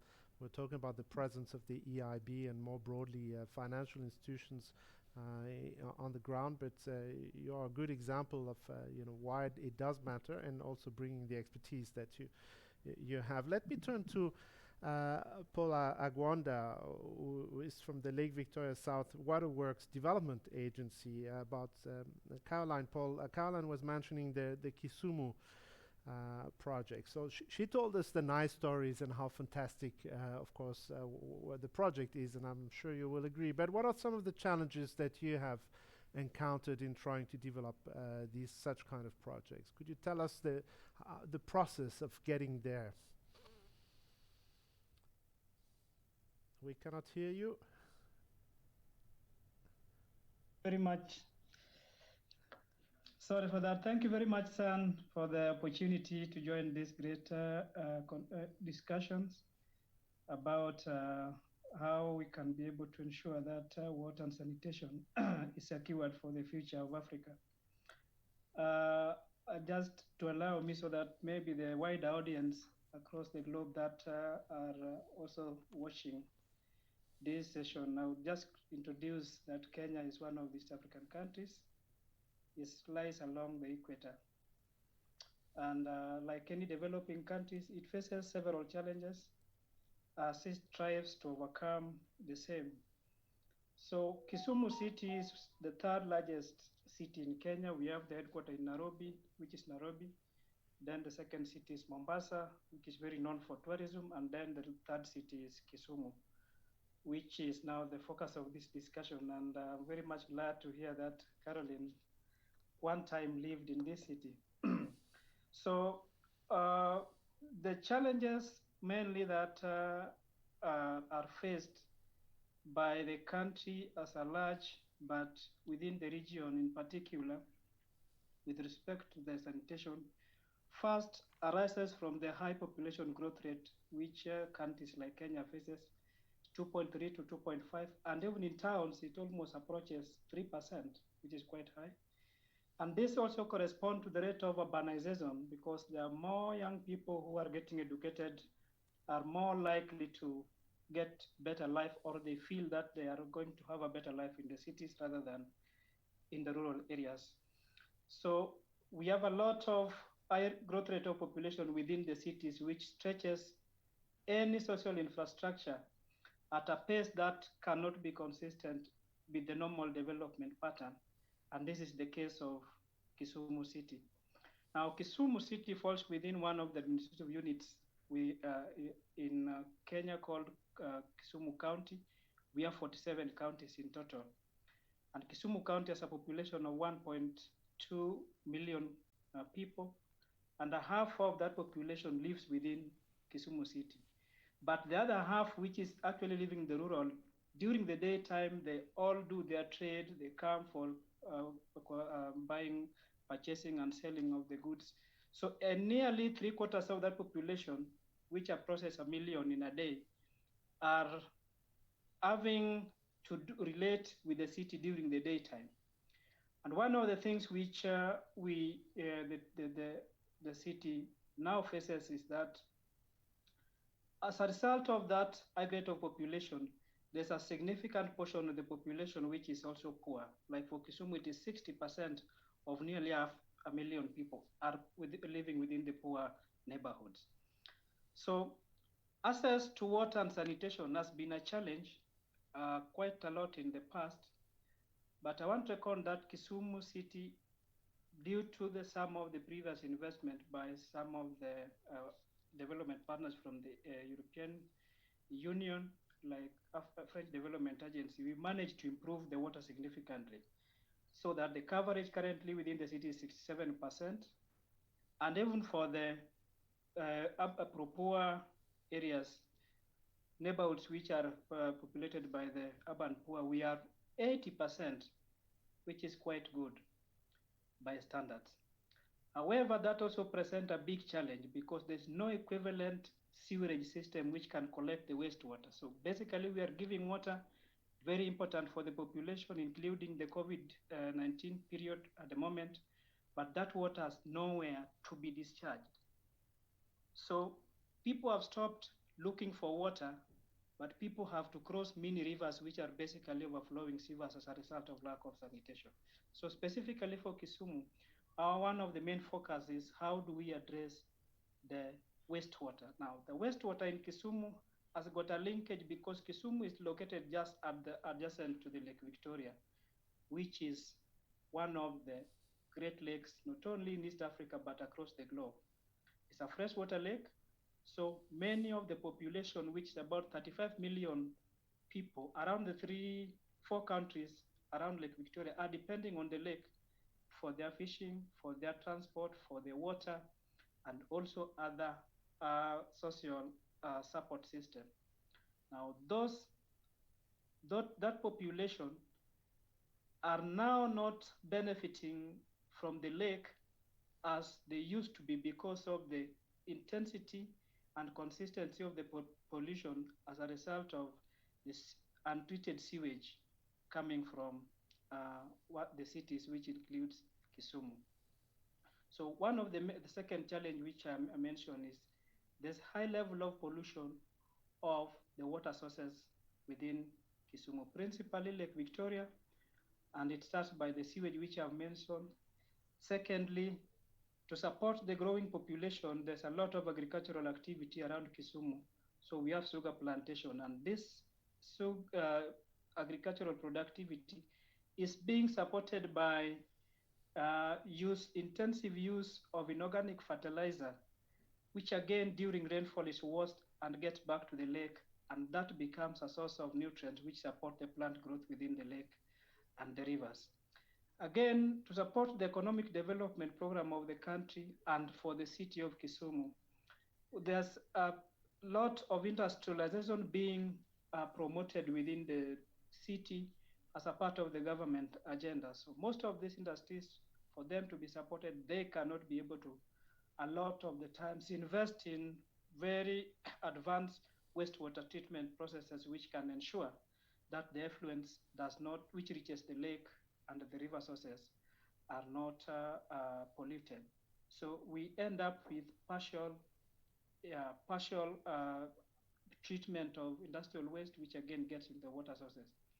So that becomes the third challenge. The fourth challenge has been most of the water and sanitation systems that were developed previously during the formative stages of these cities were not consistently rehabilitated like in Kisumu. And as a result of that, some of them collapsed and because of maybe poor management and lack of preventive maintenance practices. So these facilities have a lot of inefficiencies.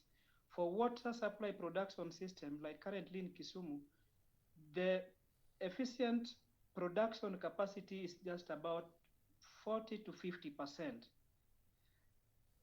That simply means that the potential benefit, that number of people that can benefit from the installed facilities is not enough. But again, it also leads to the loss of water which has been produced, treated, which also was mentioned. It's called non-revenue water. It is water which has been collected from the source, treated by applying the chemicals. It is clean. But once it is put into the network in terms of pipelines and the tanks, like Kisumu, we are losing 46% of the water which has been produced. So this is very much high, and this denies people the opportunity to benefit the water beyond even the town horizon. So those are some of the key challenges that at the moment we can be able to outline, and we are focusing through the project that probably if we give time, we can be able to elaborate the project which is being financed by EIB and other partners. Yes. Thank you. Thank you very much. I mean, indeed, I mean, if you also show that there's a need for, I mean, a very strategic approach to how you address water in the region and in Kisumu, and the loss of efficiency is very broad. If we don't have too much time, but if you could tell us just how did you come to work with the EIB on the process of connecting from your own initiative? What was the process of connecting then with the EIB? And in 2 words on your experience and partnership. Thank you very much. Because of the central focus of Lake Victoria as a key resource for the region, in 2005, we had an opportunity where all the ministers of water within the 3 African countries had a conference in Uganda, Kampala, and EIB was the main host of this particular conference to address the challenges of water and sanitation within the region. It is that time when we got opportunity to present a proposal for Kisumu City to improve those, to address those particular challenges I've mentioned. That's the security of water resources, reduce pollution, increase water coverage and sanitation, and also reduce the inefficiencies that we talked about. And we are very much lucky that EIB was responsive and even tagged along other financiers, development partners, particularly the EU, as well as AFD. So from that moment in 2012, EIB sponsored a project formulation study for Kisumu City, and that now defined the project that currently we are implementing, which is the LV Watson program. We are very hopeful that a number of those challenges are going to be addressed and even beyond. Thank you. Yeah, thank you very much. Let me turn to Philbert and perhaps ask the same question. I mean, UN Habitat has been engaged in partnership with the EIB already for some time, and in particular in the Mwanza project. How did that come about, and you know, what can you tell us about this formation of the partnership with the EIB? Thank you very much, and good afternoon, everyone. I remember we started engaging with the EIB back in 2008 in a meeting in Kampala, which involved 5 ministers of water in East Africa, because by that time Rwanda and Burundi had joined the East African community. What happened there, by that time, UNHCR was supporting the implementation of the Lake Victoria Phase 1 in the 3 countries of East Africa, but the project was now being scaled up, and the EIB was proposing to support the implementation of water and sanitation projects in the 3 major cities of Mwanza, Kampala, and Kisumu, if I'm not mistaken. And we really took part in the formulation of this project. EIB supported the feasibility study. At the end of the day, they picked us because of our experience in water and sanitation project services delivery for the soft component of capacity building and mobilization of and institutional facilitation of sanitation components in Mwanza project. That's how we came to be in partnership with the IB. But also, apart from the city of Mwanza, we are also supporting the implementation of the stakeholder engagement plan, as well as the operationalization of the grievance redress mechanism in the towns of certain towns of Lamadi, Misungwi, and Magu, as well as the towns of Bukoba and Musoma. The good thing now, as we speak, is that the President of the United Republic of Tanzania is commissioning one of the projects in Misungwi, water and sanitation project in Misungwi, as we speak now, financed by EIB. So congratulations, EIB and everyone else. Now, as of Mwanza, as I have said, we are supporting the institutions, building capacity. When I talk the institutions, I mean the beneficiary, council of Mwanza City Council and the Remera Municipal Council in Mwanza, where these projects are being implemented. We are focusing more on sanitation, the informal settlements, as well as sanitation schools, constructing waterborne toilets. And as Caroline has said, we are coordinating the implementation of this project, the informal settlement in schools. As of the informal settlements, we use the local sanitation technology, which is using the smaller diameter pipes, smaller inspection chambers, as well as smaller connection chambers to make it easy to reach the people who are living in the informal settlements. I'm told that Mwanza, almost 95% of the population are living in unfriendly informal settlements. So we are helping the community in many aspects, such as operation and maintenance, to make the community be fully aware, to create the sense of ownership so that the project can be sustainable. That's how do you do that? How do you promote the local ownership and the engagement of the local citizens, in particular if it's more informal sector? What is the process you use to do that? This project has some local project management structures. There is what we call the multi-stakeholder forums. The multi-stakeholders are created in every area where the project is being implemented. Now the multi-stakeholder forums draws people or members from all walks of life in the local areas. Youth, women, disabled, religious people, government leaders, council leaders, ward leaders, to make it participatory. From there, then, the community are just managing themselves. They feel the project as theirs. This has been helping us more to make the project sustainable. We have teams on ground, right from the grassroots level. We have teams, project management structures.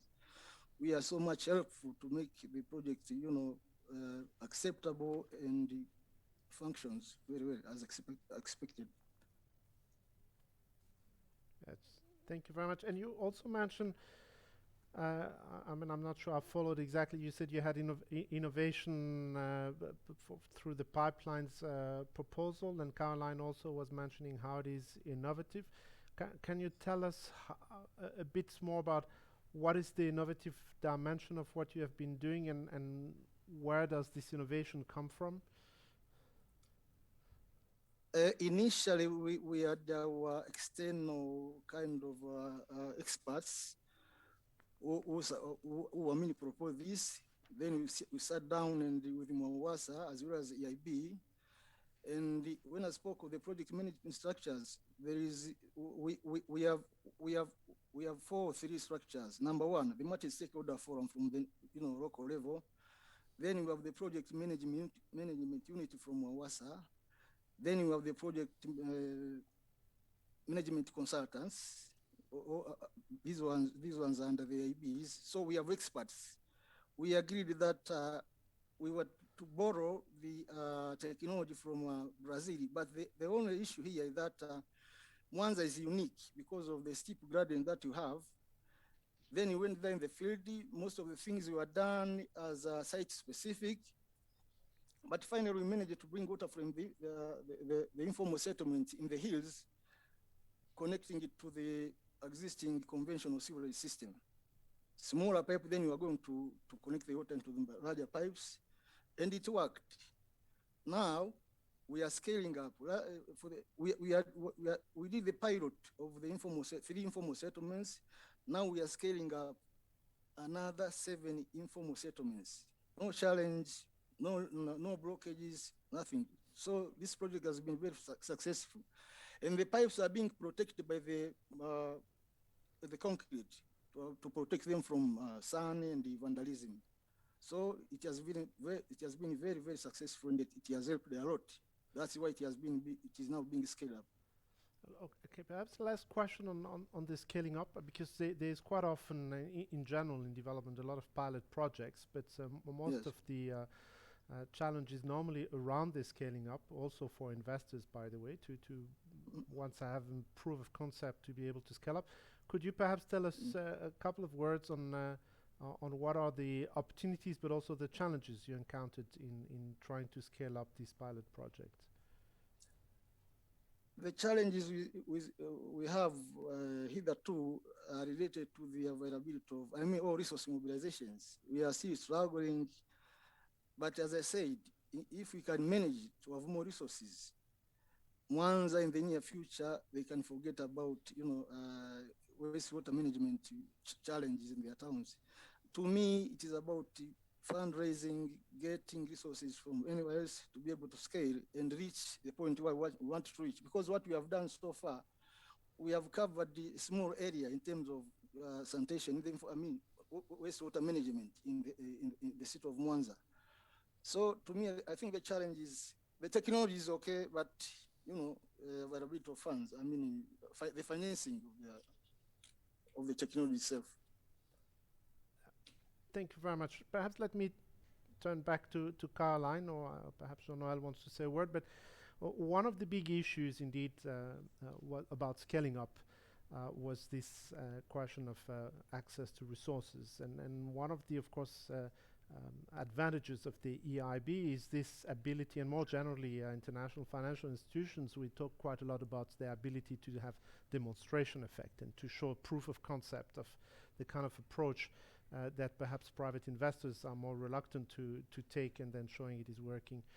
Caroline, what is your approach at the EIB in 2 words, because we're coming towards the end of our panel, but could you perhaps tell us a couple of words of what is the strategic approach you take for scaling up? Okay, thank you, San. When we see that what we invest is actually beneficial and it's working, especially in the case of Mwanza and many other towns that we have invested in, we have the opportunity to, partner with other EU institutions to be able to scale up this project. And even in the case of Mwanza and even in Ethiopia, we have a basket fund where we are able to, once it's demonstrated, then other financiers see opportunities in it, and they are able to also partner and extend these benefits to other populations that are not yet reached. As EIB also, we are interested more and more in making sure that we have our financial resources available as we follow, the program or the planning of the EU, since we are an EU bank. So going forward, we will be able to, as we know, the needs in Africa are not ending today. and we are, once we put in, the other financials are also able to piggyback or to work with us in this, and we are open to this so that we are able to reach the unreached, especially to meet the SDG 6. I will let Jean-Noel probably mention a little bit on how we work together in achieving this. Thank you, Jean-Noel. Final word. Yeah, just a few words. Thanks, Caroline. Indeed, we work extremely closely with EIB at the EU delegation in Kenya. We have the chance to have the EIB regional office, and they are sharing the same offices than us. So this is also an advantage and a privilege to work even more closely, even since now with that COVID situation. We work remotely, so it's not the same close permanent contact, but of course, indeed it's important in many other parts of the world. Actually, EIB offices are hosted in the EU as in the spirit of Team Europe. So what I can say, I think Caroline said most of it. The EU is here to leverage finance through grants. So we are open to all partners, not of course EIB is a key one, but other European financiers in Kenya, especially KfW and AFD, as I said, and other. We are open to work with all of them, and not only the European one, also the African Development Bank in Kenya is a key partner for us. So definitely blending money is key. Now regarding identification and project, let's say depend. It's not. Sometimes it's coming from our partners. They come to us. They say, "Could you support together with us the program?" We see it can be investment grants. Sometimes, as I said, it can be technical assistance. It can be both. So we are quite flexible for that. And it's all what I can say now. I'm confident that in the coming 7-year news cycle, we will have plenty of additional opportunities to work with EIB here in Kenya and everywhere in Africa. Thank you very much. Thanks, over to you, Thank Sam. you to all of you. I'm sorry we have to stop here.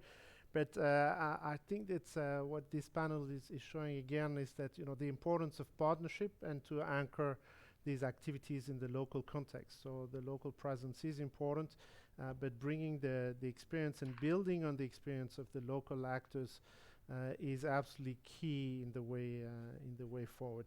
We have to stop there, so I'll turn back to Mary to conclude. But thank you very much for your participation. This is absolutely fantastic. Thank you. Thank you, San, and very thanks again to all our panelists. It was really excellent presentation showing us the close and personal involvement EIB has in the importance of the water sector in Africa, and as San said, the role of partnerships and making sure our investments are fit for purpose by listening to all the key people who are involved. We've got much to reflect on, I think, as we move forward with our investments there. We now come towards the end of our event, but I'm very pleased to say that EIB Vice President Thomas Ostras is with us today. Vice President Ostras is one of 2 EIB Vice Presidents who has responsibilities for our development activities, and I'm very happy to invite him to outline some of his thoughts on these activities. As we said, EIB is determined to intensify this moving forward. So Vice President Ostras, the floor is yours. Thank you so much. Ladies and gentlemen, thank you for this series of compelling, thought-provoking discussions today, in which we have all engaged in a true exchange between Africa and Europe. We've heard visionary ideas for the future of development, and we have listened to detailed descriptions of how visions are made reality by projects on the ground. The discussion of water and health illustrates how important innovative thinking is to development work. In fact, we have been treated the full range of thinking that is necessary for development to accomplish what it's all about. In the end, making lives better for millions. I personally hope to take many of the lessons we've learned today into our work as one of the two vice presidents responsible for development at the European Investment Bank. This is, after all, what the EIB does. We take ideas and we make them real. We do it by taking EU policy and imprinting it on the real economy through projects in infrastructure, climate action, innovation, health, just about everything, in fact. Just about everything, of course, is colored by the pandemic at the moment. And the European Investment Bank is a key participant in the COVAX project that we heard about today, with our 600 million euro investment in the initiative as part of Team Europe. But even in the face of the great challenge of COVID-19, we must not neglect the continuing climate crisis and its impact on developing countries, such as the small island nations of the Pacific, which are so threatened by rising sea levels. Africa is the region that contributes the least to greenhouse gas emissions, and yet it is heavily impacted by climate change. Its growing population and economic progress calls for a rapid increase of electricity supply, with sustainable energy sources and energy efficiency measures as the basis for long-term prosperity. That is why cooperation between Africa and Europe is so important. Europe is a global leader in the renewable sector, which positions Europe's stakeholders well to cooperate with Africa in its endeavor to move from fossil fuels towards Paris Agreement goals. The expert insights we've heard in these seminars, like the expert articles in our EIB development report published today, and its companion publication, A Partnership with Africa, are a reminder that we must all constantly fine-tune our approach. This is so that we can adapt and respond to evolving EU policy priorities to deliver greater impact, efficiency, and effectiveness. It is also because Africa is transforming with at least as much dynamism as our policy response. We've heard great example of this interaction between policy, impact, and innovation today from our panel in Nairobi. Incidentally, our Nairobi colleague, water engineer Caroline Ogutu, is the author of an article about the creative thinking needed to meet Africa's needs on water projects that you can read in our development report. The lesson I take from Caroline and our Nairobi panel is this: to keep up, we must constantly update our ideas and our application. With this in mind, the European Investment Bank is further specializing our business delivery outside the European Union. We aim to put more of our bankers and engineers at the disposal of EU delegations to further strengthen the European Union's value added on the ground, increase EU visibility, ultimately have a stronger development impact. This setup is aimed at maximizing EU impact and visibility through a dedicated EU development finance partner with technical expertise, upholding and delivering on EU and partner country priorities, including climate, health, migration, gender, and digitalization.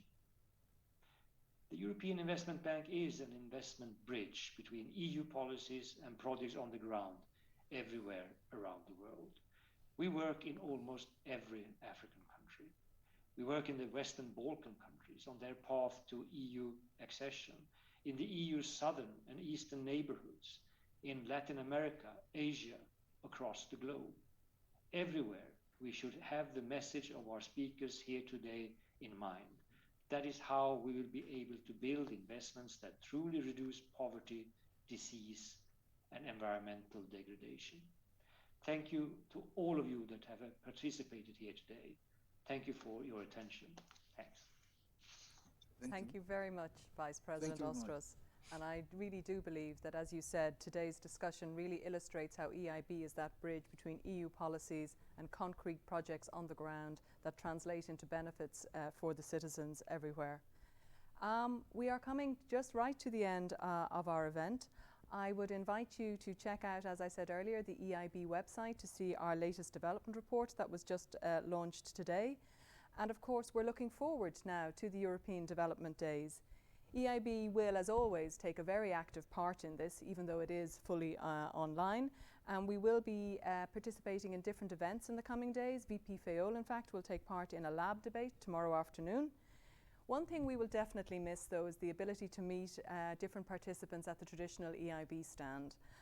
However, there is a virtual stand, and EIB staff are hanging out there, literally in the online sense, and we'll be happy to discuss with you EIB's activities. You can find all the details on the EDD website. So all it remains for me to do is to thank all our speakers today, and particularly San, our excellent moderator. And I would also like to thank the EIB staff behind the scenes who did such incredible work despite the multiple COVID-related and technical challenges that were thrown at them to give us such a good event today. And finally, thanks to you, our audience. We really do hope to meet you again soon, perhaps already tomorrow at our virtual stand. Thank you and have a good day. Thank you. Bye-bye. Thank you and bye. Thank you. Bye.